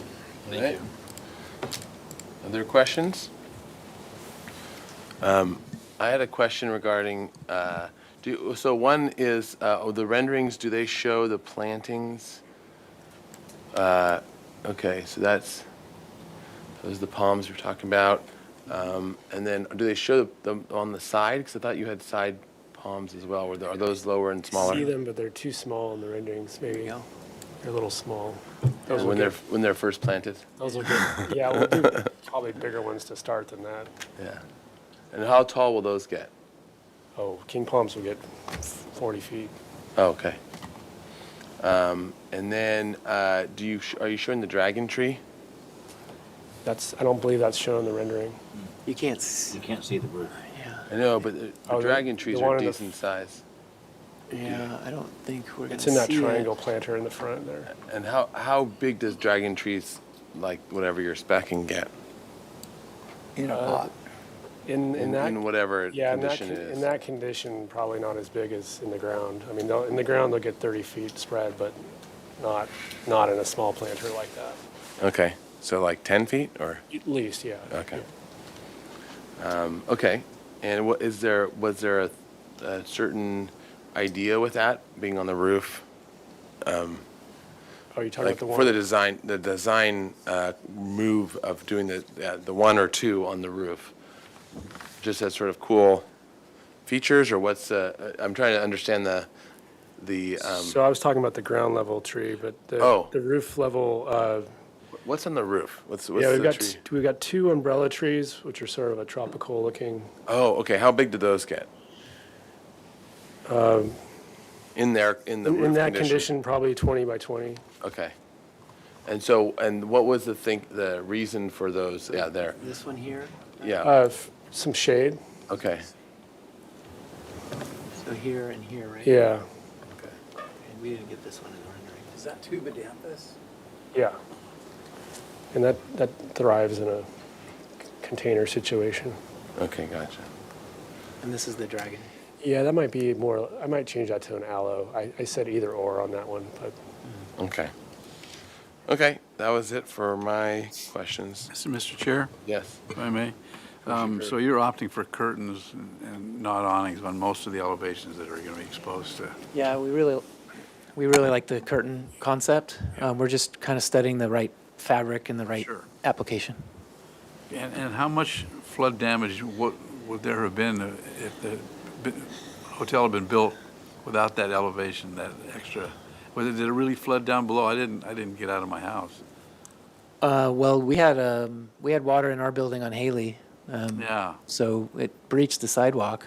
Yeah. Gutierrez was pretty flooded. I didn't go down here during the big rain. I did go down to the funk zone, and it wasn't that bad. So it's hard to say. I think it makes it. I think it's really a great. Well, that's a comment, but I'll say I think it makes a great addition. Thank you.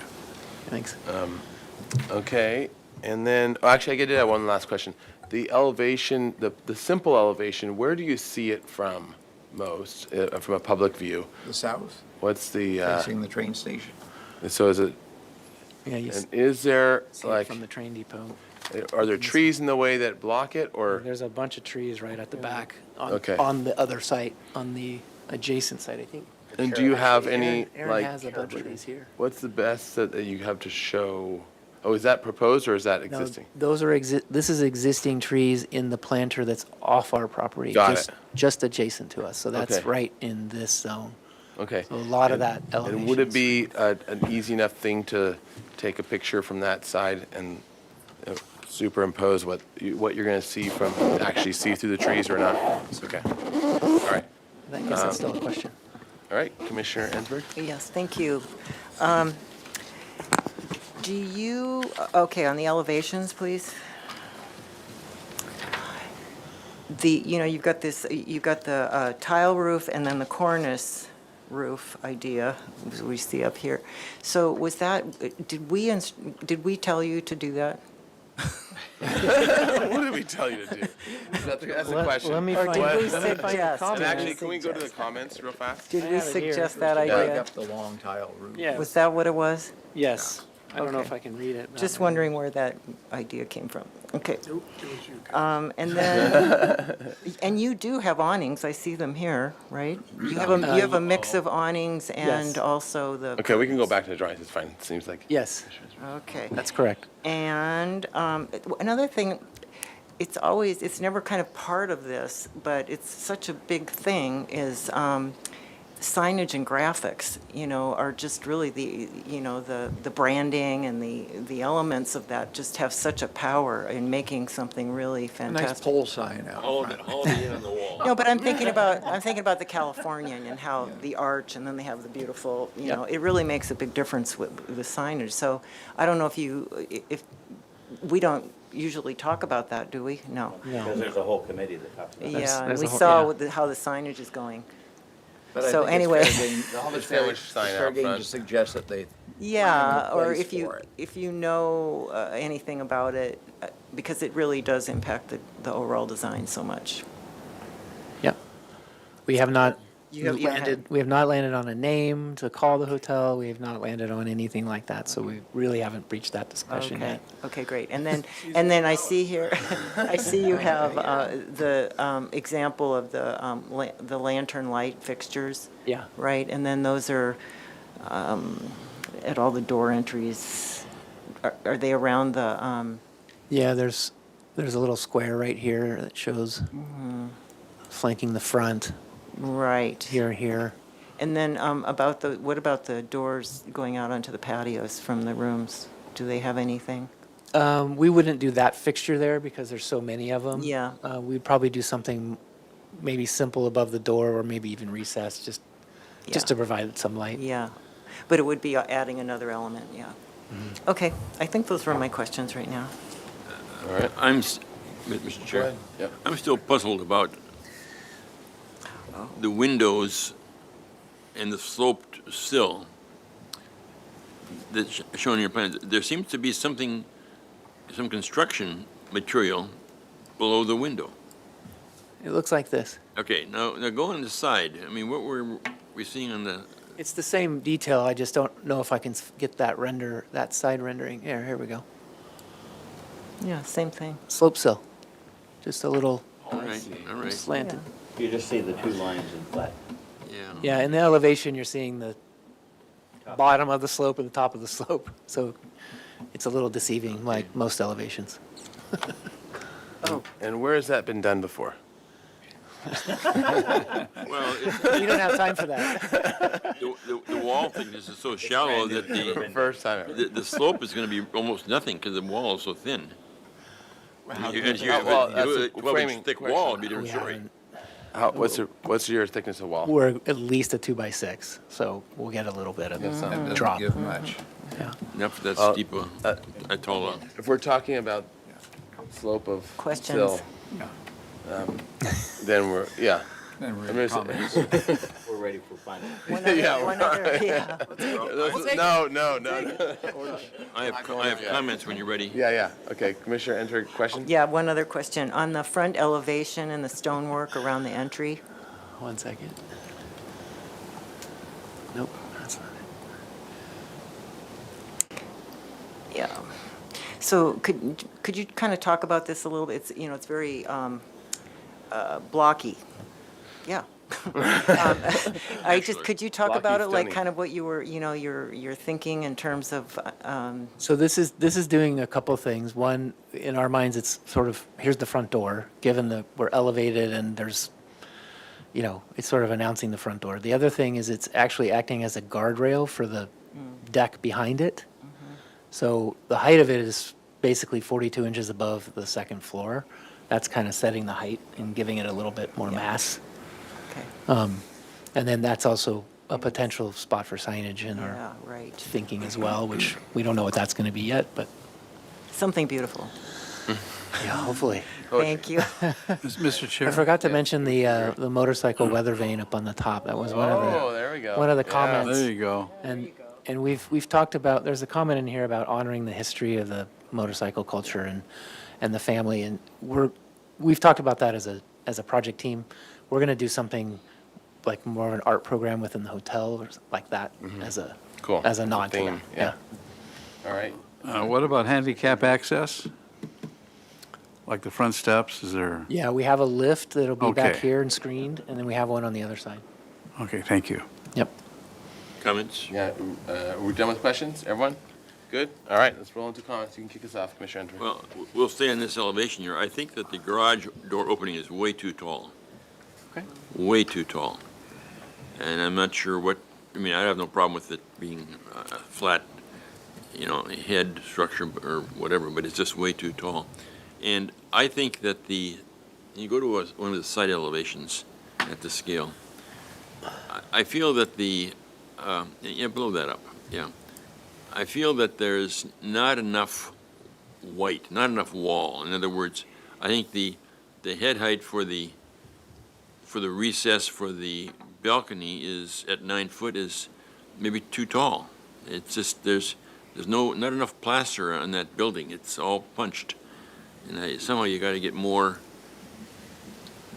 more white wall on, on the heads or whatever of those openings. It's just,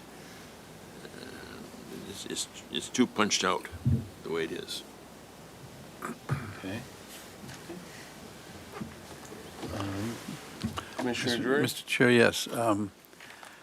So I think that Commissioner Lembeck is right about the height of the garage, and I'd like to see some sort of embellishment on that. It's rather severe. I know that the entry is severe, but it's got some breakup with landscape.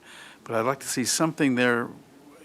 You architects could figure that out, I'm quite sure. Sure. Well, there are no right there. I know, but they could articulate it better than I could. I just find it to be institutional, which I guess a hotel is in some ways, but I think, is there not a little bit of a cornice on top of that, above the entrance?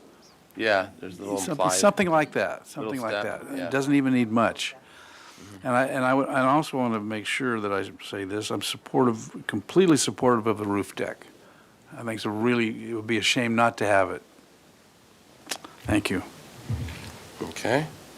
Who wants to go next? Mr. Chair. All right, Vice Chair House. Well, I think this is a tremendous improvement from the first version that we saw. And I like the way you broke up the length of the building by having that rear portion with the cornice. I think that's very successful. In general, I like the rational fenestration and punching. I can't disagree that it would be nice to see some more plaster, but I don't think it needs to be majorly changed. On the front elevation, the garage door is something that definitely jumped out at me initially. If it can be lower, if it can be narrower, both of those would be improvements. The stone surround veneer around the entry, I think it'd be nice if that top horizontal line could get broken by something like a cartouche or something. It's just a little too contemporary looking. And likewise, echoing that is the plaster mass up on the third floor, which, right there, yeah, would benefit by having a couple legs, and then it looks like all the other punched openings and stuff like that. Question that, how far back is that? Well, it's back at the, 4 feet. yeah. Okay, so it's okay, got it. Yeah, it's pushed back. And it's only just a wall thickness, but you don't really perceive that from Yeah. anywhere. Gotcha. Hold on one second, let me get that note. Yeah, so garage, entry. I wish there weren't huge trees on the roof. Mm-hmm. Yeah, those are all my comments for now. Oh, one other one. On the upper right of that elevation, the wood column, I think it should either be a plaster column if it's supporting plaster above, or it should be a wood beam up above, so.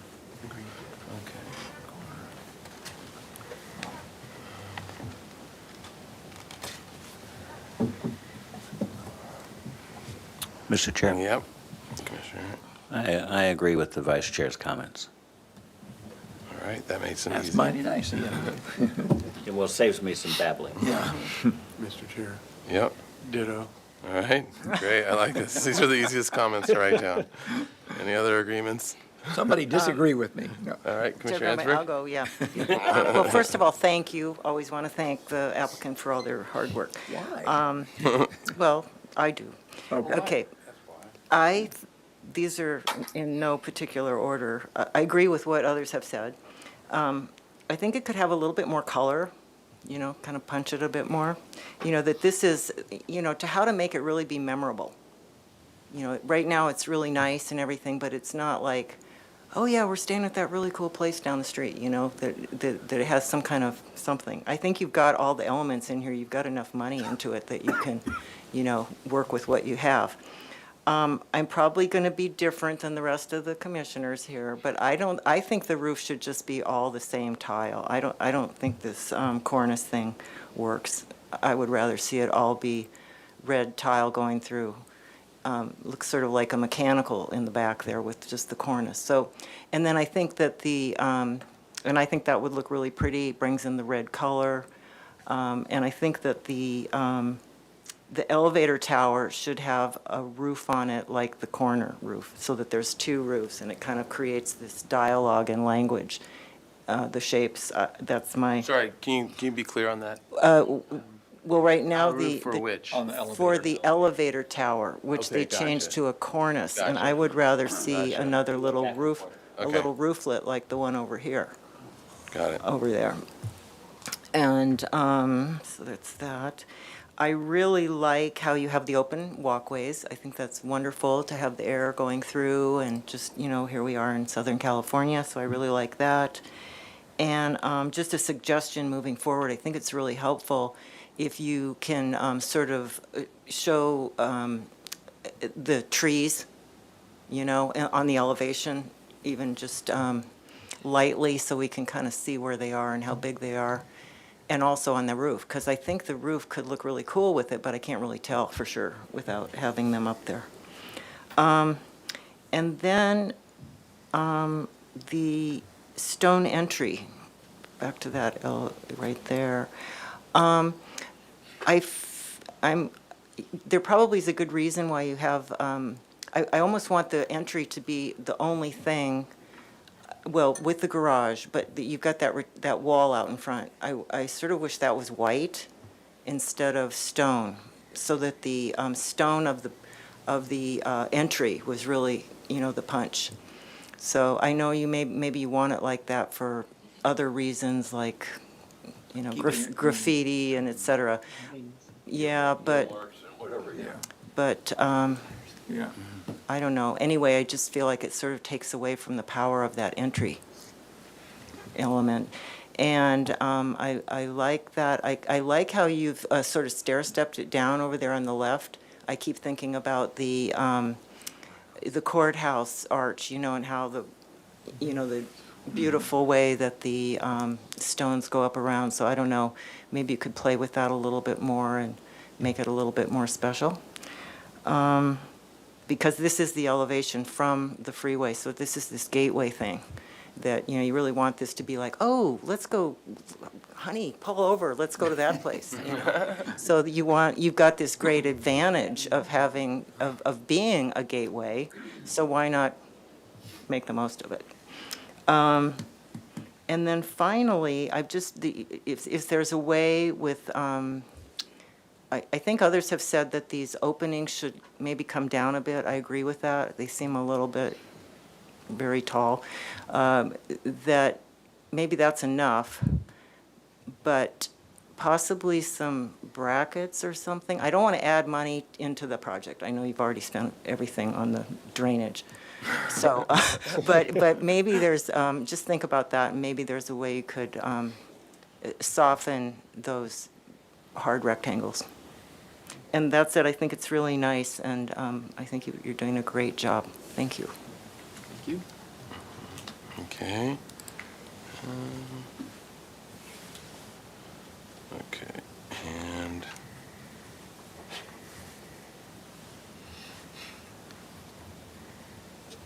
Mr. Chair? yep. I guess, has.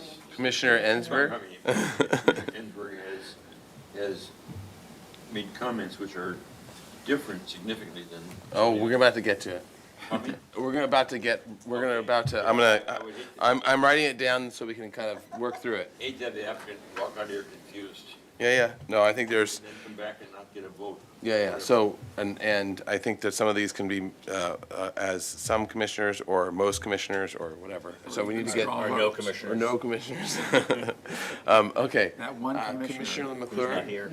Any other additional? Okay, so I think at least with all comments being said in general, I think I'll work through it and add my comments in as we go here, because I think I'm pretty much in agreement with most what has been said, and with a few additional nuances that I'll just bring out in the item, because I don't think I have a new or different one. So this is for project compatibility findings that will eventually be required, but they're asking for basically the green light for planning commission if they're going in the right direction, and if things are down to refinements, as opposed to mass bulk scale overall stuff.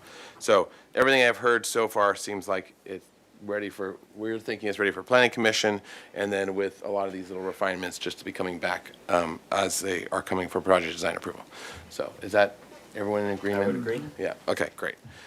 Okay, so then we'll start with the first comment being that in general, we're very much in favor with this project, and we do feel it's ready for to go to planning commission and to come back for minor adjustments, especially detailing, and we'll give the list of those comments. And we thank the applicant for listening to our comments from before and addressing them well, and we encourage them as their project goes forward. Okay, so with the following comments, all right, so let's go to these elevations first. Let's go to the front. Zoom in?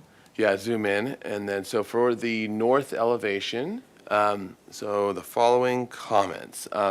So let's start with the entry. So the front entry, I think I had a similar thought. Basically, some refinements that give it a personal, particular taste, or we can use our standard poetry, more poetry, but just give it a particular character. And I think that's a great moment for it. You have a different material, and I think that's where everyone was kind of circling around as well with comments.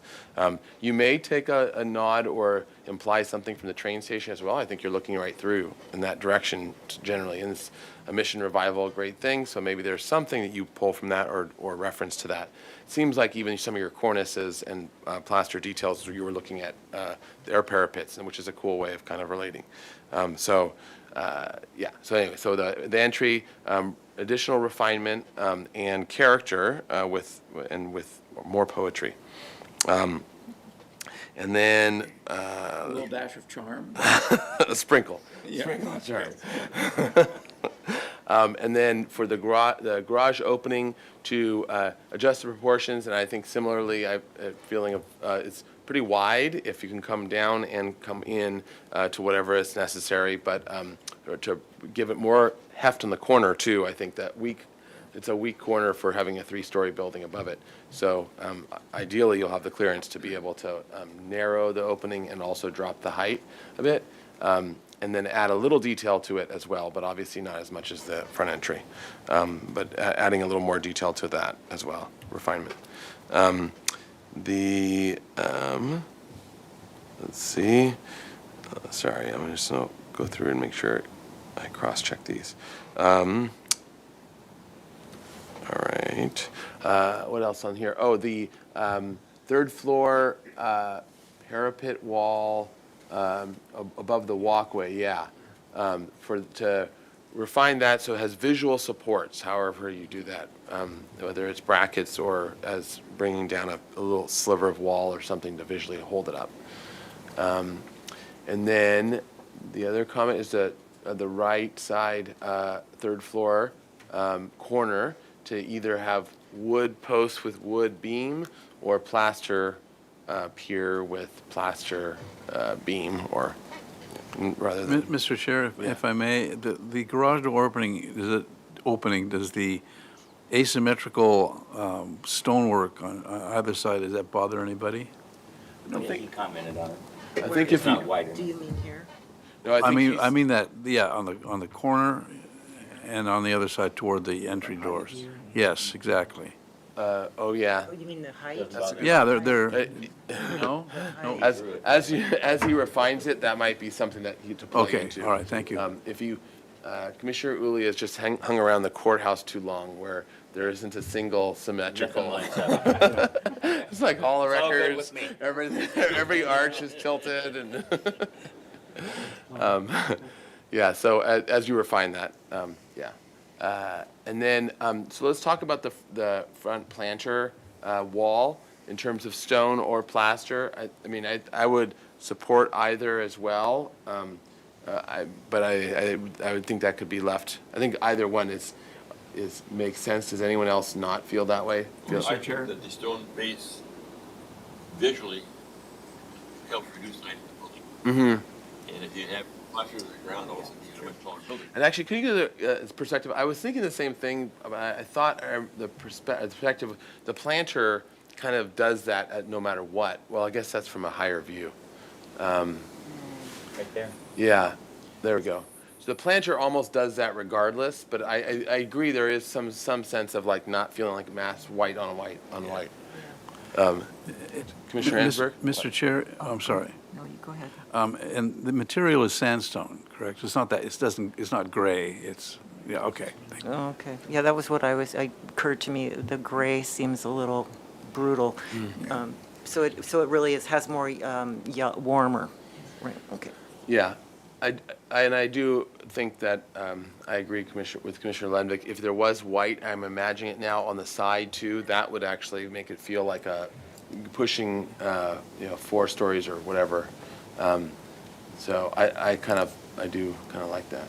And I think that the base of something should generally be a darker color to ground it. Mm-hmm. Okay, so Commissioner Ansberg, does it sound good? Then just keep. We just won't bring up that comment.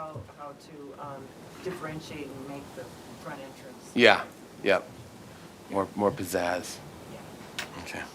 Pardon my interruption, Mr. Chair, if we could just get that comment clarified Okay, so the for comment staff. is we're striking it. We're not commenting on going with a plaster base, so we're just not doing that. Okay, we got the 3rd floor, the wall. Okay, so let's go back to the elevation. Let's make sure we got everything else on the elevation. There's the tower. Or do you want to wait till you come around the corner? Tower. The elevator tower. Oh, the elevator tower. Yeah, we can hit that here too. Yeah, so the elevator tower, their preference of going red tile. Does anyone have either way or leanings towards one or the other? I personally like it the way it is because it somewhat disappears. I do too. And then, can we actually go to the rendering real fast? I'm not sure whether I do. You're not actually seeing, you're only seeing it up in the air. You don't actually even see it on the ground, right? Because you're seeing the parapet, the other parapet thing. You're not, yeah. This building is going to be prominent from the freeway. Oh, that's true. That's true. Going at 80 miles an hour. Yeah. I look at stuff going 80 miles an hour. That's how Pardon my architects get interruption, Mr. Chair. If we're going through with the comments for the motion, I think it would be good to go through the comments and then have discussion after, just to keep it clear. I do want to be clear on this comment, whether we're going to go with roof tile, preference, plaster, cornice preference, or either, and leave it up to the architects. And see where they go. Straw vote? Yeah, straw vote. All those for plaster only, raise your hand. Okay, one for plaster only, all those for red tile only, or tile preferred, raise your hand. Wait a minute, wait. Is Okay, I'm sorry. plaster only, red tile only, or, no, just elevator. Just the elevator. Okay, so there was One for plaster only, the way it is, only. Only, okay. 2 for plaster only, 1 for, or the next is red tile only, like preferred red tile only. We got 1, I saw your hand, Ed, or Commissioner Levick. You're at that middle section, aren't you? The corner isn't, that's not a elevator tower. Hover over the elevator tower, there it is. The elevator tower's way back in there, yeah. Yeah, it's set back. No, plaster's better. Okay, so we got 3 plaster, we got one red tile. Is it Plaster.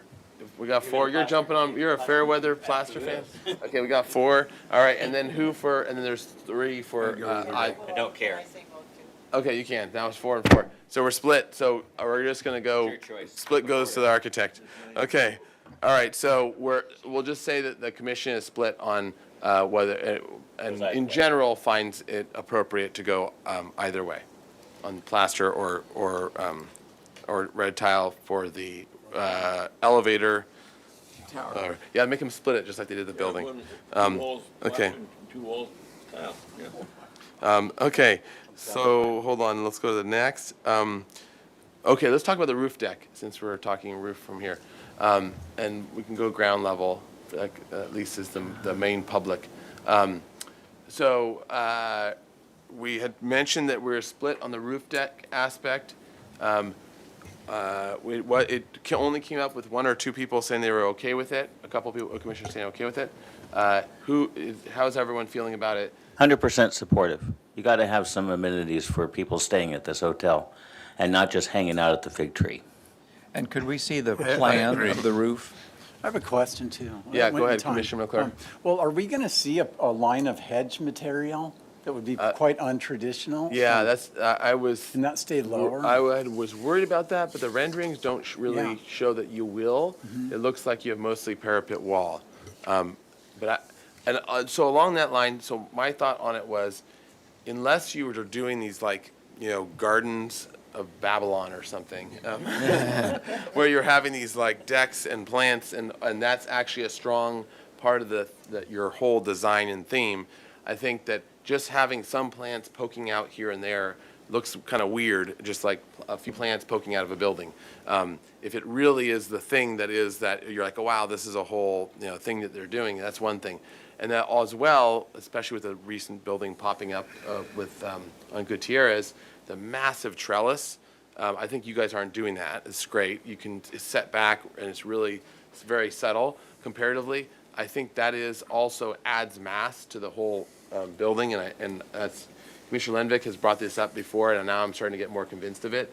But I think you've done a good job of pushing it back and kind of hiding it more, and I do think that amenities are good, but I am also more leery of it now, especially with the Gutierrez massive trellis that's pushed forward that makes it really feel like a large one. It's not just small. This one's, I think, much more appropriate size. You're talking about the one on Gutierrez that's under construction. Yeah. I was going to say Oh, the yeah, same okay. thing. Yeah. So anyways, go ahead. Yeah, I totally support the deck. I would offer, I don't think you really need all these plants at all, because you're up there on the deck and you're looking at all the plants around. I mean, there's trees and there's, the whole landscape of the entire city is right there. So I would think it might be just really nice to just have a really clean area and no plants, maybe a tree or two, or, see how those trees look, but just keep it all clean, and then the building doesn't get all fuzzied up at the top there, and you still have all these beautiful trees that you've been describing that are around the building anyway.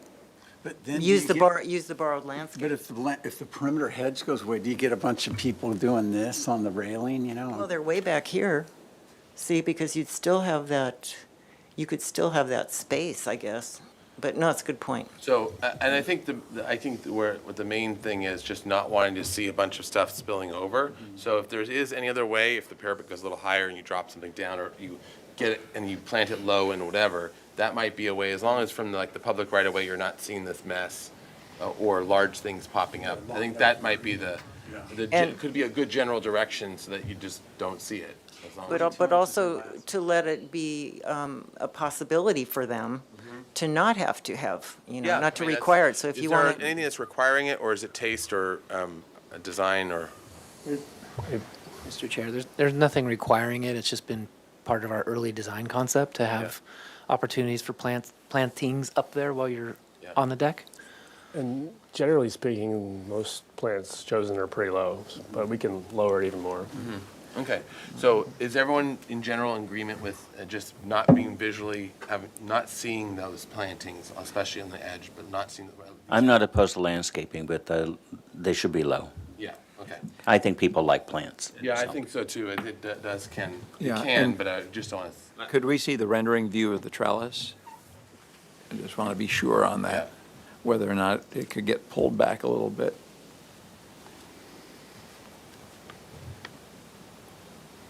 Yeah, go to the ground floor one though, because I don't. Yeah, there we go. See, I think I think you won't. You won't. Yeah. But I don't know. I was worried about that. Personally, I don't like seeing trees on a roof. I don't. Yeah. So now let's go to the trees. So and part of it they use for shade. So but they wear a cap with a bill. or umbrellas or something else. I have a similar thing. If you're gonna just pop a tree out, it looks a little weird, unless it's really a or be a very celebrated garden thing. But so I think, is everyone in agreement with that too? Ideally, really just not seeing landscape from the. Yeah. from the public. So if you can put a tree in the middle and you can't really see it from anywhere, sidewalk wise, then I think that we could. I would only be concerned about that one. Are you thinking of? Yeah. What are the kind of shade devices are you thinking? The trellis. Well, I know, but that's that one little area. Or just the position. Will you of have the umbrellas, do you think? Sunscreen. Okay, Or- just curious. Or the position of the tree on the roof where if it's a small enough species, it'll give shade, but it won't be seen. So figuring out how to do something with some of that. Yeah, more like a patio tree, something 10 feet high, 8 feet high. Yeah. Yeah. Yep. Okay. And so that's one comment, is just to not be able to see landscape from the sidewalk and right away. On the roof. Okay, let's go to the elevation, the long elevation.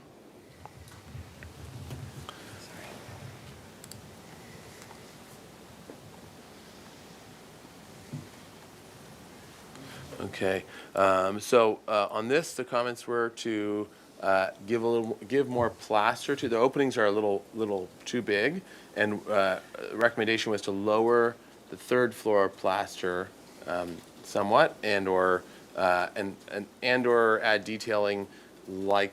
And I was thinking kind of similar as some of the other comments were made, but like plaster corbels or something that it might feel a little more enclosed and a little less like giant open grid, and give it a little more softness. And it seems a little stark with the strong rectangles of openness. Okay, so and then for the most part, I heard supportive comments of breaking it. And I feel similarly, breaking it from red roof to, it's such a big building, long building, and you see a lot of the length, so breaking it with the cornice does feel at least like it's giving it two buildings instead of one long one. So it seemed like that was fairly supported. Commissioner Drury? No, that was good. Yeah, okay. Supportive. Okay, great. Mr. Chair, Yep.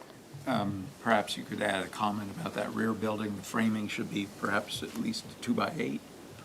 Okay, for the slope. So the windows can be more recessed. For recess? Yeah. Okay, yeah, so that the rear portion be 2 by 8, and the recommendation is for the slope recess to give good depth for the sill.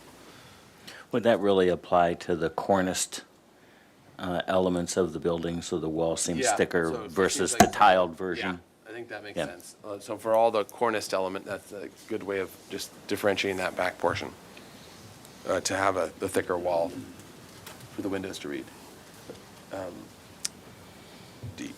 All right. Let's see. Roof deck we talked about. East elevation. Okay,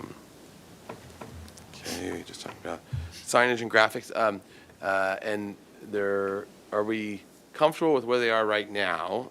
Obviously, the next wave will come. Do we want to add a comment about thinking about signage and graphics and that, or we're comfortable with where it'll develop with the entry and whatever else? Okay. It's not our purview. Yeah. As a matter of fact, when you pass by the elevations on the side again, I was looking at the larger view, your third floor head height is taller than the second floor and first floor head height. Yes. So I think getting them all down, getting them all the same, the horizontal line between the second floor head and the third floor sill is just too thin. So thicken that up and get them all down. Get enough meat on there that the shadow's not going to hide the fact that it's pretty thin right now. All right. About that. Small roof. On that item, so what are the plates? I didn't do my math here.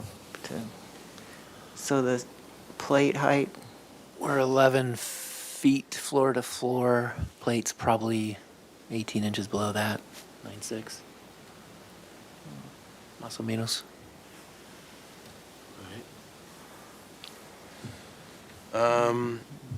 And the last one I had on here was the color comment, and we are on the least colorful elevation.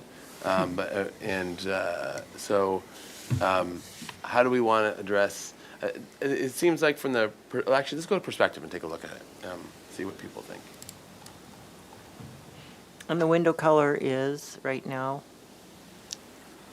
do you have that picked out yet? No. We don't. Okay. Okay, well then, there's an opportunity there. This is a comment about adding color. Yeah, about adding color. I think the fabric curtains are going to add a splash of color. Yeah. They will, but they have them tucked in behind. They Yeah, they but you'll fold see. back. They'll be open and Sometimes you'll closed, see a little, sometimes you'll see The more. window I think. blowing around. Yeah. Tell them no ties, they're not allowed to put ties on them. Blowing all over the place. That might be a Well, and maintenance. that with the windows, you know.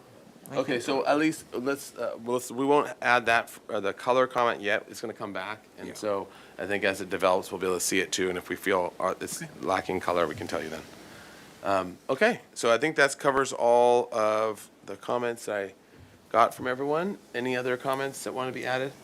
The only other one was just reminding about the elevations and to show a shadow line or something for the, I think you did it on the front, but not on the side, and I think it would help us to understand, you know, how impactful that wall is when you have the trees showing, you know? Yeah, oh yeah, so, and to update. the landscape. Yeah, update landscape in renderings for, and elevations for, to show, show full landscape in elevations and in 3D renderings. Okay? This is a good building, and it's going to be an important building on this west Montecito Street, all the way down, past the railroad tracks probably. It's going to be an important building. Mr. Chair, I'd make a motion to continue it to the Planning Commission and back to us at an appropriate time Second. with those comments. Yeah, was it, sorry, was it? Yeah. Yes. All right, and so we got a motion, and who seconded it? Vice Chair House? All right, under discussion, any discussion? All right, roll call Oh, vote. I know one Oh, thing, yeah. we love the weather vane. Oh, yes. And the nod to the motorcycle. Yes, and thing. we should. Maybe we should add that in. We should add that in. You make your the motion, the second you're okay Yes. with adding in that we appreciate the working in of the motorcycle history, the history of the motorcycle. Yeah. And the family on this. The wheels should roll in the wind, you know. as the- Spinners. That's right, to show you which direction it's coming. Yeah, exactly. Dee, dee, dee, dee, dee. All right. And any other discussion? I'll get you, my little pretty. All right, roll call vote, please. Thank you, Chair Out of control. Grunbein. I'll take roll call vote. right. Commissioner Drury. Yes. It's a little punchy. Sorry, Commissioner Drury. Yes. Commissioner Ensberg. Yes. Commissioner Butler. Yes. Commissioner Lindvik. Yes. Commissioner Uli. Yes. Commissioner McClure. Yes. Vice Chair House. Yes. Chair Grunbein. Aye. Motion passes. All right, thank you. All right, nice work. Thank you. All right, the meeting is adjourned.